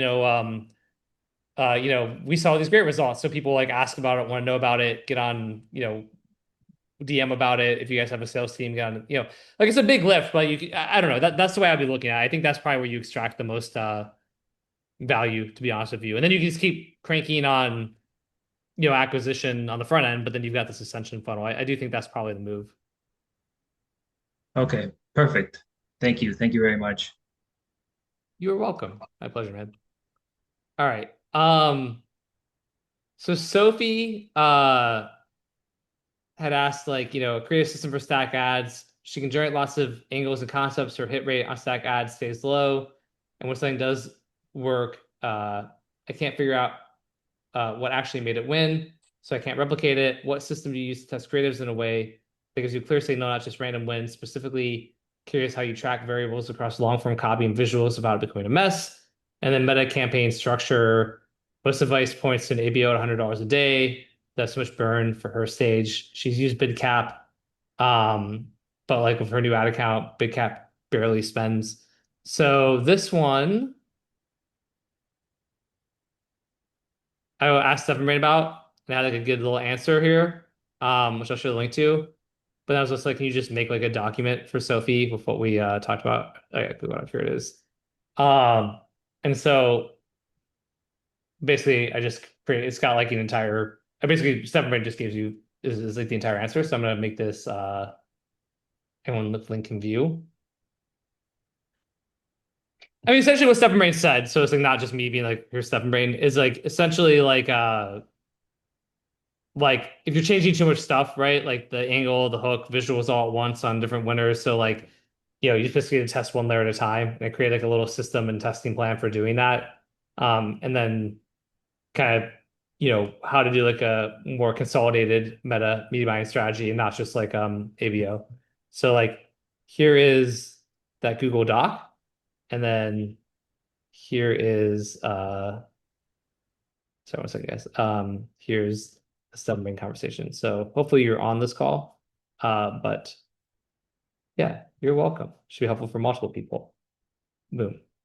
This is like my not a pitch on Stephen Ray, but it's like it's really good at like strategy because like all these questions I'm doing, people ask me this for like 7+ years. So like Seven Brains trained on this stuff. So like it's pretty good at like strategy and things like that, right? So yeah. Okay. Kelton has said need more ad angle for a zero gravity padded chair. So not the most context rich thing I've ever heard. I'm probably gonna mostly share Steph and Brain on this one too. Basically, it had some here, but then actually opened up this canvas and used Angle Finder and found a bunch of additional hooks. So some of them were interesting, like this idea your heart isn't the pump you think it is, and why staying upright could be exhausting it for no reason. The idea here is that your heart is a secondary organ in the control of blood circulation. And it found this whole idea that the real drivers of circulation are peripheral, so venous return, posture, gravity. This means upright sitting all day is forcing your heart to compensate for poor circulatory mechanics. Actually, that's very interesting. And so I know from like edema, so people, there's that brand Neuro that was doing really well for quite a while with like swollen ankles and stuff. And their whole thing was that your calves are like your second heart, and basically blood flows down to your calves, pools there, and then your calf muscles are supposed to constrict and like push the blood back up for circulation. But if it's not working, yeah, Neuro, right? Then like it just swells, right? And so the circulation thing did really well. So this idea of the zero gravity padded chair, like the idea of taking that for like circulation, that basically like sitting like this all day, like is actually wrecking your circulation, right? And even like, kind of just like Neuro was like talking about your heart is part of it, but not all of it. So that was the very first angle it came up with, which I thought was pretty interesting. The embryo that has circulation before its heart even beats. What was weight recovery? Body posture. This idea, like NASA has been done zero gravity a lot, but this idea of like a neutral body posture is interesting. I'm not familiar with it. So for those of you who aren't familiar with like Angle Finder, essentially like this is like a framework for coming up with angles. And so what it does is it'll go look at like I can do it manually. I'm not gonna do the whole thing here, but like for example, you can basically tell it to find like really direct angle ideas, or you can find like ones from like how do I say it? Like from like quantum physics or like from a thing about digestion or whatever, but related to like a zero gravity chair. And you can pick like the sources, right? So it can go like YouTube and look at like interesting like pod or like, YouTube videos with a lot of views and comments, or Reddit, or like Science Daily or a podcast, or like NCBI or whatever. And then basically it can just pull a bunch of different angles and ideas here. The sauna and the chair effect, like that's really interesting. Yeah, it's super sick. It's really underused, I feel like, by people, but I'm like, this thing's like my favorite thing. And what's cool is like with the agentic chat, and again, I'm not trying to like overly push stuff around you, but you can literally just go like you know, go to Reddit, like and find me, 30 cold traffic uh hooks or angles for meta ads I can do for like whatever. Like these are just examples like at Supermush, right? And it should use Angle Finder. I have Angle Finder selected anyway, but if I don't have Angle Finder selected, it should just do it. But basically it'll just go do it, right? Um, right, I've got a bunch of like tutorial videos. And then we have like for people to sign up, we have like onboarding calls and stuff where like basically they'll walk you through it. Yeah, I think it's cool. Some of them actually the tutorials are good. I mean, some of them are a little bit dated to be honest with you, but we are updating. We have a Slack channel and stuff, but and also, what I'm gonna start doing is for Steph and Brain, I'm gonna start doing we have like the Slack for Steph and Brain. I'm gonna start like going in and just like doing like weekly like live calls and hangouts and stuff. But it's pretty dope, right? It's like, all right, I'm gonna go to Reddit, mine it for language, have research now, literally just go and find angles and shit. So super fun. It's super cool. So that's my little kind of plug. And I share that link, right? Yeah, cool. Okay. Um, perfect. Thanks, Cole. Fidel, a couple people snuck in. I'll do a few more. Of course, in my head, I'm like, this might go for an hour, but I'll keep going. Fidel said, we're an edtech startup in Nigeria with a growing online community focused on just Gen Z. Our main offering is a 3-month subscription-based cohorts where we teach our audience about AI. We identify our audience by segmenting by general community and cohort number group, both on WhatsApp, little, confirmation signal about the power of WhatsApp internationally. What we currently do, host interactive sessions on the general community weekly, offer support to the students. When necessary, subscription payments are collected manually, automatically through card isn't worthwhile for us. Courses are hosted on LMS, blah, blah, blah. The challenge, subscriptions are dropping with each passing month. Students start to participate in group activities as expected. Interest in live webinars keep dropping. And the community doesn't buzz as it used to. I understand you've run successful online communities. Essentially, so part of it seems like the question is like, how do you keep like engagement? How do I say it? Like part of it's like okay, subscriptions are dropping with each passing month. So I'm assuming like I'm assuming that's not like there's like cold traffic, like new subscriptions are dropping, and then there's sort of that people who are in it aren't participating. Um, you know, and like sort of the engagement's going down. That one's tough, to be honest with you. Like it's really interesting to me. Because I have that problem a little bit. I mean, so CA Pro, our Slack is hit or miss, for example, right? And CA Pro is like really high level right now. I'm not just saying that to like sound cool. So the average business in CA Pro probably does like 30 million a year, right? And so it's like not super active. It's annoying. I'm like, God, you guys are combined spending like over $100 million a month on like meta ads and app 11 ads and native ads, like share with each other. Wow, what a gold mine, right? And like people like sometimes people ask a question, other people help, whatever, right? Um, and then like then Sean Kelly, who has like a podcast, created like a group for only people who are doing at least 10 million a year in revenue. And the group's like dead. And I'm like, okay. And then Jeremy Haynes, like I joined his mastermind and paying $10,000 a month. I've used it 0%, but I was like, I'm gonna start investing in masterminds. So totally nothing against it, actually. Content's cool. Like it's no shade on Jeremy at all. I mean, I'm still paying because I committed to it. So I'm literally gonna spend $120,000 on this mastermind that I've done nothing for. I haven't gotten to the actual in-person masterminds. But he made like $1 million a month group, right? Very low engagement.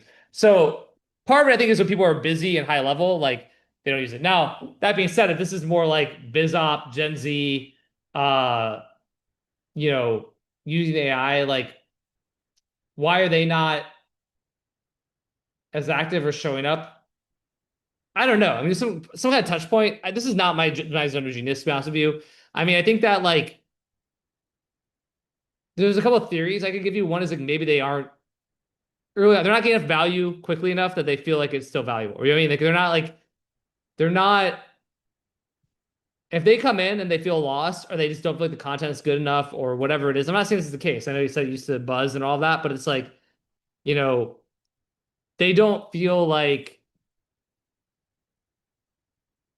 they don't feel bought into like the system and the solution, then they're probably not gonna buy into the community.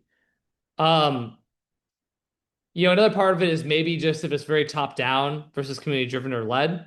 I know people would try and do stuff like ask questions and prompt the community, and it doesn't work. I mean, what you really need, to be completely honest with you, I'll give you the 95-5 on this. What I would probably do is I would get like a handful of people, like 5 to 10, maybe up to 15 people who have gone through either they're like part of your business or they're your homies or they're just part of your community and they like had great success and love it.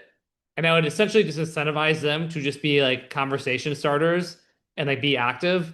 And I think if like you have that going on and like they're like, just asking and answering questions for each other, like bringing up topics, like showing that the chat's live regularly, even when calls go, getting hyped about the calls, being like, I'm gonna be on the call, and they're like, oh, so am I. Essentially, like people like will follow along. You know what I mean? I would probably just test doing something like that and see if like just like show even if you fake it so you make it, almost as like fake this like organic level of excitement and buzz again, and then see if you do that, more people come along. That's honest to God what I would probably test first and foremost. I mean, it might sound a little bit weird, um, but like that's probably based on my context here. That's sort of the answer I would have. I've never had to do that, but again, like I said candidly, like CA Pro, like it's frustrating to me sometimes that it's not more active. But again, I do think that's because people who are running $30 million plus businesses just aren't like I guess the corollary to that with these other groups is like the ones where it's not $1 million a month or more or whatever, like those are way more active because people have more time. So for me, I think the state pro part of the challenge is if I'm running a big business, I just don't have time to be like, what up? Like just chatting away all day, right? Because I'm running my business. Um, Okay, Victor, I work for a brand where we sell a device that helps women tighten loose belly skin after pregnancy or significant weight loss. Um, so 3-in-1 technology combines red light therapy, dynamic cupping, and microcurrents to reactivate dormant collagen. Focuses on optimizing your funnels, especially the pre-sale advertorials and listicles.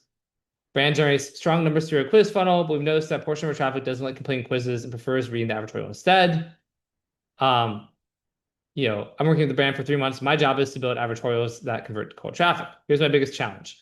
My boss prefers to strictly model the competition, copying all their advertorials instead of creating our own original ad angles. The major issue with this approach is that our competitors sell their products cheaper, offer a longer warranty, and supposedly feature more advanced tech. Out of all the modeled advertorials, only one has performed well. All the others have completely flopped. How can I create high converting advertorials without just copying the competition? That's a good question. That's a tough one. The tough part, like I think the boss is right overall, as far as like modeling. There's a difference between modeling and copying. So like modeling the structure of like your competitors' advertorials makes tons of sense. I mean, where I would say is like it's like you've got to sort of learn to like paint with between the lines.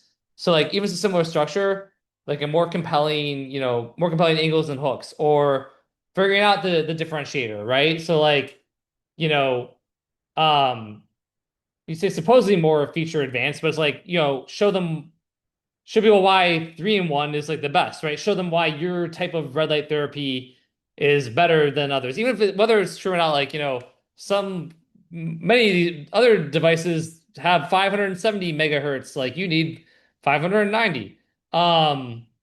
Like most company, like I was just looking at a device like this kind of thing. I know what the pricing is, and there's only so much you can do if the pricing is like way out of whack. Like but even then, if it's higher price and it's a position to be more premium, right? Like, figure out how to make it feel like that really premium thing.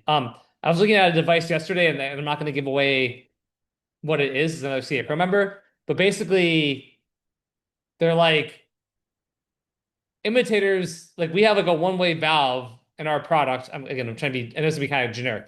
We have a one-way valve, so things can only go one direction and not two directions. Like, be wary. Like other knockoffs don't have the valve, or it hasn't been like FDA cleared, which means things can go two directions, and that's bad. You know what I mean? And so it's like literally just something like that can be like, if like you tell me why that one-way valve is important, then I'm like, oh shit, why am I better get the one with the one-way valve, right? And so similarly here, if like the cupping thing, it's like, dynamic cupping is important. Most, imitators have like come with cupping that isn't dynamic, and here's why it can actually create stretch marks and make your belly skin saggier. You know what I mean? Like you just have to. This is kind of the main job. So it's like structure is copied, but like your job is to, as a marketer, is to figure out how to differentiate, make this one seem like the shit, and all the other ones seem like shit. You know what I mean? And so that's the answer there. Um, Vesco, oh, this is dense. This is dense because I don't. Okay, so it came out 3 months ago, and I've been working on it. Most advanced life supplements in the world, over 70 patents, 33 times getting annual award, 6 times. Oh, sorry. Let's see. Established life supplements. I've started to sell it lately, but I'm hoping to get the general manager for Island job. Sorry. Basic set products, fat health, okay, products great. Blah blah. Great testimonials. I've been testing the response in my own focus group. People in Ireland appear unsure, scared to get involved. It was from the Irish office. I show some skills of my own. Sorry, I'm trying to just read this quickly. Uh, it's okay if you don't address anything what I just shared. It's not relevant. So, any general tips on what is the best angle now? Props are proven longevity, high performance athletes, niches, nutritionists, cosmetologists are the main people who promote. Dude, it's just hard for me to read this. People are going to give results more as you are asleep. I'll put this one to Stefan Rain, first of all. I'll come back to it. I'm not going to completely ignore it, but I'm like, it's really dense. So, let me do this real quick. Salting, uh, client. By the way, Jose said it might be a dumb question. My mom started making soaps as a hobby, and she wants to start selling on the side. Would Seven Brain help her with a strategy for organic growth? Yeah, I definitely would. I mean, I don't know that she is really should become a paying Seven Brain user, to be completely honest with you. Um, but give her like the trial at least, and basically have her talk with Seven Brain, and it could probably come up with a pretty good organic growth strategy. To be honest, Michelle. Well, while Seven Brain's answering this, one's go to Michelle's real quick.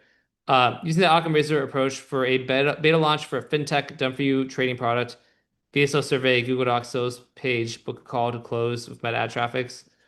Michelle, is that the question? Or is it like for a beta launch for a fintech done for you? VSL. Okay. VSL survey, Google Doc, sales page, book a call. I mean, yeah, besides the Google Doc. I don't like the Google Doc for that. I just feel like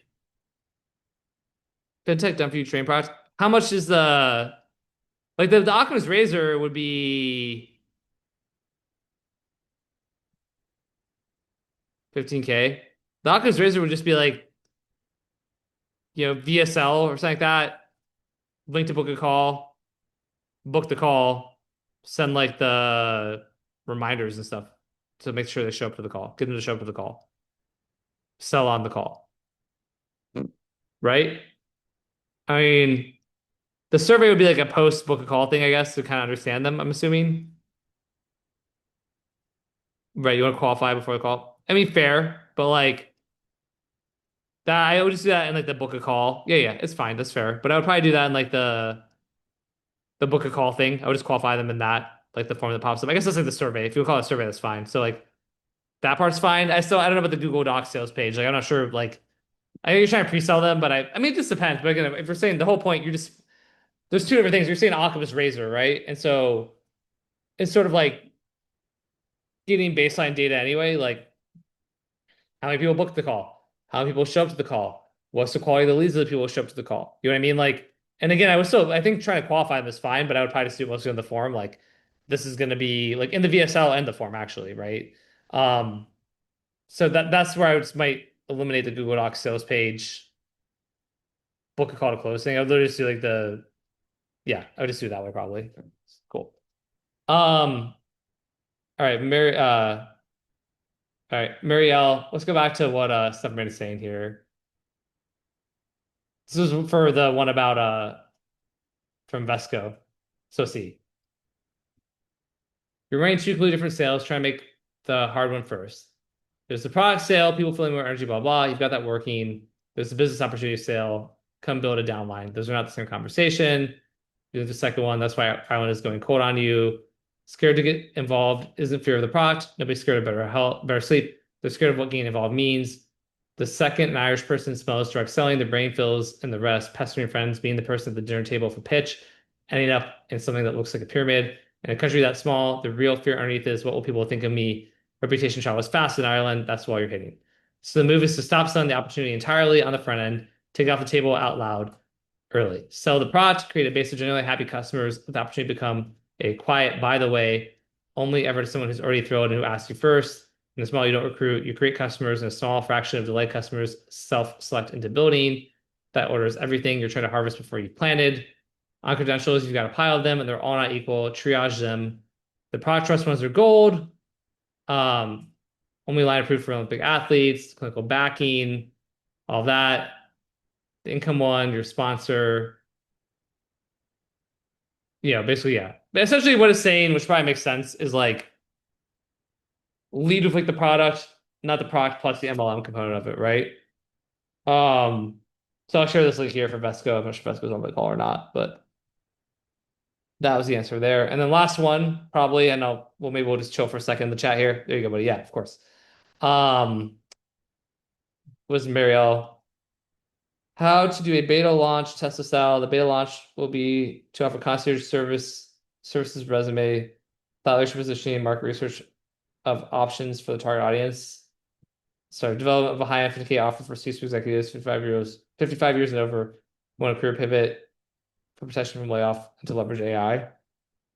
Okay, develop T offer for C-suite executives who want a career pivot. How to do this beta launch. The beta launch would offer those things. I guess will the beta launch be the same? Is that part of the 15K? And the beta launch is like a different offer, a different offer structure is my first question. Like, because like basically, I'd probably run it through Ascension. I mean, same thing. And by same thing, I mean like it's sort of like probably lower. You could do two things. You could do like essentially it's ultimately kind of like BizOp, but not like with all the bad connotations. So it's like you could run to a webinar. So like people would register for the webinar, get them on the webinar, educate, train, talk, social proof, sell. You could do it as like a book a call. So like kind of what we just talked about in some ways.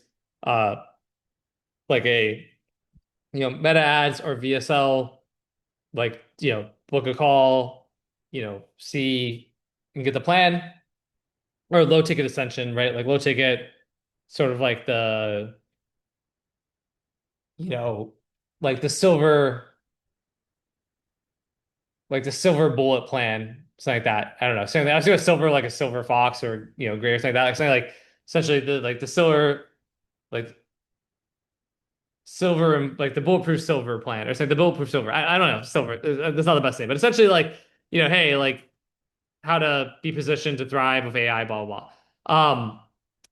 But I honestly feel like I just needs to be still a little more. I would need more context to go really deep on this one. I just feel like it's not like, but yeah, I don't know. I would probably test to be completely honest with you. I would probably test to like if you're not already doing it like a lower ticket type of thing, just to see like what gets people to buy, like what the motivator and driver is, like what the messaging works, all that kind of stuff, right? And then from there you could develop out the high ticket thing more. That's probably the way I would look at doing it if you're going on cold traffic. All right.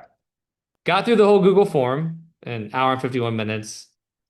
Anybody have any rapid fires? And they're gonna be rapid fire. Any rapid fires? Still 52 people here, which is great. Any rapid fires before we wrap here, before I go rest my voice? Probably go do a workout. And I got we got our 8-year-old like a gecko, and AI said that the gecko was gonna be easy to care for, and then like it turns out there's like all this crazy stuff you have to do for a gecko, and like we should just gotten a dog. What is the low end for the Tesla? What low end for the Tesla launch ascension? I mean, what kind of like I don't know, like a $37. I don't really know the Tesla launch thing, so like if that's the special terminology, I'll be completely honest with you, I don't know exactly what that means. Um, but like just like a $37 thing or something, like just something, just prove out, just understand what the market responds to. You know what I mean? And which angles and things work is kind of just what I'm thinking there. That's sort of what I mean. Got you. Launch beta high end civil. I mean, I don't know. I'm not. It's not my zone of genius, Michelle. I don't want to like make up shit to you. Um, like the problem with launching beta high end is like, well, how? Like, how? Again, if someone's teaching that and they have the strategy, then and you trust them, then listen to them on it. Because I just like without a strong, warm audience, like I don't know. It seems hard to launch like a high end instead of a low end. Like I just don't know. Like if you're Elon Musk, you can launch a high end. But like if you don't have the built-in kind of notoriety and trust in things, I'm just not sure how you do it. But maybe there's a great way. It's just not something I'm super clear on. Matthias said, I have a digital dating offer for men in Germany, $67 front end, AOV 120, meta video ad, advertorial, VSL, checkout upsells, using meta lookalike audience, 1 to 10%. I get around 130% ROI, around $350 US daily spent. Both open men only targeting, it's mostly just breaking even. I have a hard time figuring out if the VSL offer isn't good enough or if the market just isn't there. Any thoughts? Yeah, I do. I mean, by the way, fun fact, I used to write copy way back in the day for the largest men's dating site in Germany. It was called like Sofra Dates or something like that, or Sofra Dates. This was way back in the day. It was like an Upwork, hired me on Upwork, and I wrote like SEO content and like email stuff for him. And it's helping men in Germany date in 2012. But we have a bunch of Germans now, not in the dating niche. Yeah, honestly though, like the 1.3 ROAS, right, type of thing at $350 spent is not good enough. You're not gonna be able to scale, right? Like, because it's gonna go down with scale, so you're gonna go below one X ROAS for sure. Um, and and that's like even with the lookalike audience. So if like men only, it's just breaking even. I mean, a couple of things you could look at doing, honestly, is it's possible that there's a pricing thing there. It's also possible like the dudes who you want to buy don't want to watch a VSL or it needs to be a shorter video. I mean, it could be funnel structure. Like I bring this up a lot, but like in general, VSLs are just not uh like they aren't what they used to be for most niches and categories. Um, Depending on the age range, especially if they're like old 65 plus guys, okay, like maybe. You can still get away with it. If you're trying to get younger guys, I don't think you can for sure. You definitely can't get away with a VSL, to be honest with you. I like a big scale. So yeah, I don't know. But basically, I guess like, what I can tell you from what you shared here is that the metrics, yeah, you need the metrics to be better than that. And so it could be the offer, and I would probably just say test a lower price point, to be completely honest with you. Like if you went at $37 and it like just converts to like, triple or quadruple. Okay, right. If that doesn't work, then I would maybe look at different format besides like a long form VSL type of thing. Okay, Michelle said how to find the pain points for the low end. Then I mean that's what I'm saying. I mean, I would test it different on the ad level, ideally, right? Like I would probably like try to like run ads that have different ads that speak to different pain points for the demo to like the low ticket and just sort of see what hits, like what gets a good response to, like, not just engagement, but like click through and and even buying. Yeah, but yeah. What's hard is like, so I know this market. So like, for example, AI acquisition guys are in CA Pro and they're like they scaled up to like very healthy eight figures. Um to be completely honest with you though, like what is worked for them, and I've seen a few other people on the AI side and BizOp, it's generally like less about the fear actually, and more just about the opportunity, to be honest with you. Like, but I'm not saying I get it. Like they're like it kind of makes sense. There's like the fear of loss versus the pleasure of gain. And so like from a marketing perspective, kind of like a loss aversion, like a avoidance of pain, like just tends to do better historically. So like I totally get why you're thinking the way you're thinking, Michelle.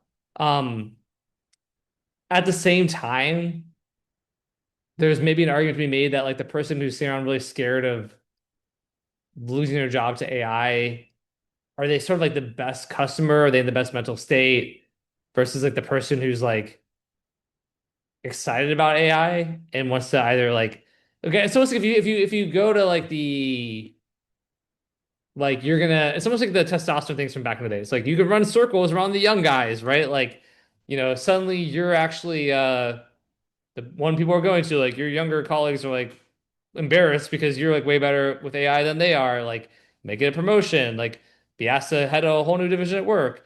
Or you could stop, you could quit this job, that you sort of don't like. You start getting like, clients on the side. There's over 25 million small businesses in the US, and 90% of them, 90% is made up, that like, say they don't know how to, implement AI in their business and they wish somebody would show them. Like, you know what I mean? Like, um, so yeah, loss of corporate identity at 50 plus, they have the economic means and are super busy, hence it. Yeah, I mean, I get what you're saying. You're kind of like, I'm just telling you, I don't know, go try it out. You know what I mean? I don't know. Like, hopefully it works out well. Aswin, where to learn about pacing in the copy, like which beats need more emphasis? How do I practice it? If I struggle, AI struggles this part. Uh, how do you learn about pacing and copy? The biggest thing I would talk about is like kind of like almost extract out like to the beats in general. How do I say this? It's almost like a logical beat by beat thing of like extract out. Here's the copy. What's each one saying? Here's beat one. Like, I used to struggle from back pain. Beat two. Like, my doctor said there was nothing I could do. Beat three. Right now, the copy won't actually say that. It might be like more like several sentences, but you're almost extracting out. Okay, what is it actually saying? Like, here's the core message. Right? Beat one. Beat two. Beat three. Um, and then if you look at it, it's almost just like a logic game of like, are these each connecting? And are we going kind of like sequentially? Or are we going like, I struggle with back pain. My doctor said there's nothing I could do. I struggled with back pain. I did this, right? Like it's sort of like if it starts to kind of, instead of sequentially going in beats, it's sort of like dot dot dot rup dot dot rup. Let's just call it like zigzag copy, right? Instead of like having this like steady cadence of the beats, there's like going all over the place, and then even like imagine like a kid, like a toddler drawing you like a map to where buried treasure is. Instead of going from like point A to point B in a little line and like an X, the toddler's like, well, you go here, then you're gonna go up here, and it's like they're scribbling all over. And so the best way I can describe it is if you extract those beats, like look at it, and then it's almost like a feel thing. That's the best way I can teach it in like sub 2 minutes. Hopefully that helps a little bit. Um, Brittany said, yeah, it's the flow. Aswin, yes. And to be honest with you too, like if you're just going through it and there's a part where you're like, I fucking am so bored, like I want to blow my brains out. This is so boring. Like you probably aren't the only person who feels that way. You know what I mean? Like you can kind of like trust your instinct at least a bit on it. Like generally, if there's a part that you just every time you read the copy, you just skim over it because you're like, oh my God, I don't like, oh fuck, I don't want to read this. Like my head hurts. It's like that's probably not a good sign, right? Okay, Brittany, if you were starting your journey from scratch as a copywriter today, what would you focus on and do differently and why? I mean, Brittany, like first and foremost, I wouldn't really become a copywriter today. Um, that doesn't mean copy's not valuable. It just means the amount of jobs for like a pure copywriter are less than they were before. So I would still focus on the skill of copy.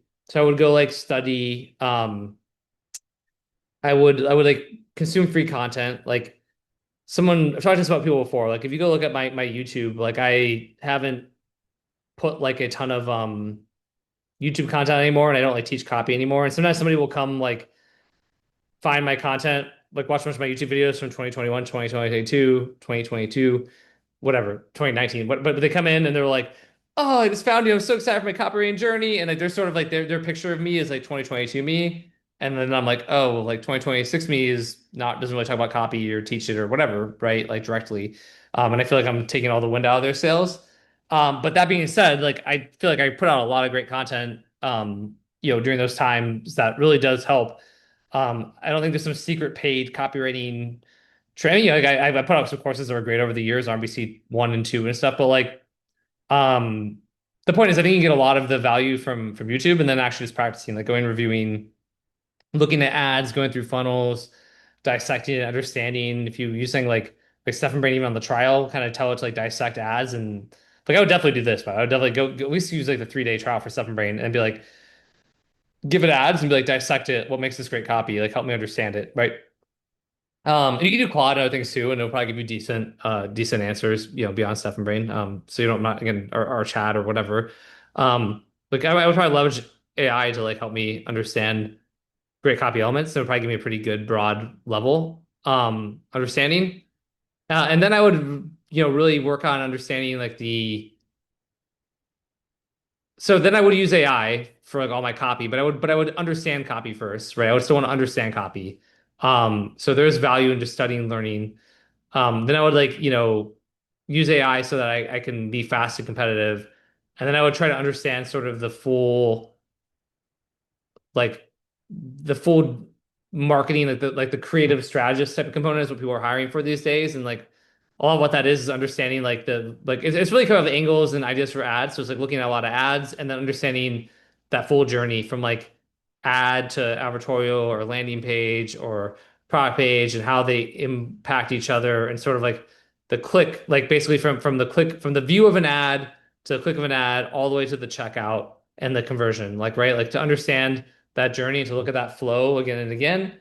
And then if I was trying to get paid and get hired, I would try to understand probably, what starts at the ad level, what kind of ads work, what formats work, what the commonalities are, and just study a lot of that, use AI to analyze those things, and then try to be able to replicate it for other brands. And then I would try and go get hired as a creative strategist because if I do that, I can make $3,000 to $10,000 a month pretty easily. If I'm really good, I can make, 15, 20,000 a month type of thing.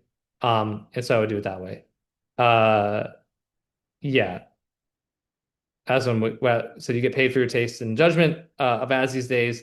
Most successful career strategist does these days. Yeah, I agree. I think that's the hardest part. So again, that's like even if like, you don't like not being people get so mad about it when I'm like, I want to become a copywriter, but it's like nobody like very few people are hiring copywriters and paying them lots of money now, but they're hiring creative strategists. And everyone gets annoyed, like, oh, creative strategist is just like a new trendy buzzword. And it's like kind of, but like that's what they're hiring. But the whole point is just it's really what RBC2, like the thesis of RBC2 was for those of you who bought it. It's like that was the entire idea. I mean, it wasn't, I should if I was smart, I would have positioned the whole thing around creative strategy, but it wasn't even as buzzy then. But like it's about being like I said, copy thinker, right? It's like thinking, understanding the full flow because that's what was needed. I mean, really, I was ahead of the curve on that, to be quite honest with you. But like that's what's like needed like now. So there you go, guys and gals. Thank you so much for spending the last 2 hours with me. Um, I saw Tom just snuck in an answer, so oh my gosh, what brands would you say are currently the pinnacle of copy funnel game? It's hard. I mean, depends on the space. Um, like Resilia is like a D2C brand that's doing like 10 figures. They're pretty solid.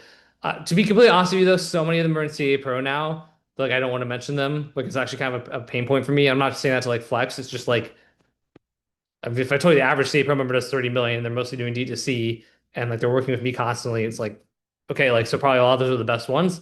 Um, but Brasilia is non-pro currently, and they do a really nice they're doing a lot of good revenue, of good ads and copy.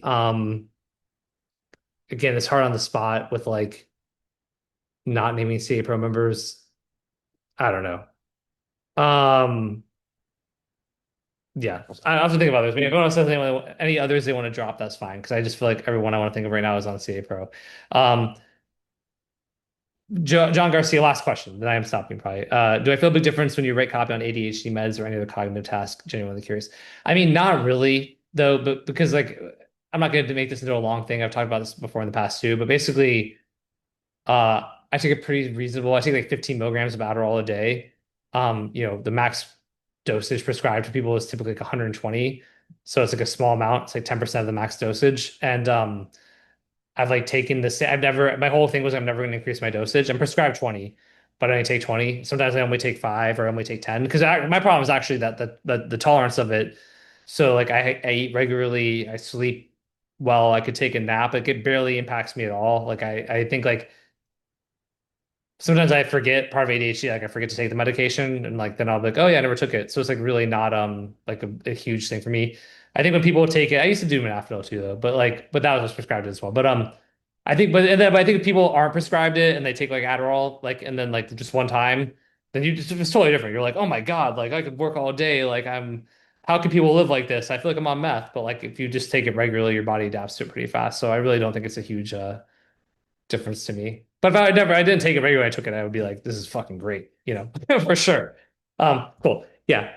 Thank you all again. Really appreciate it. It's my pleasure. Glad it was helpful, Michelle and Alexandra and everyone else who said thanks. So yeah, bye Aswin. Bye everybody. So thanks all. Have a great rest of your day and see you all hopefully sometime soon. Thank you guys. Bye.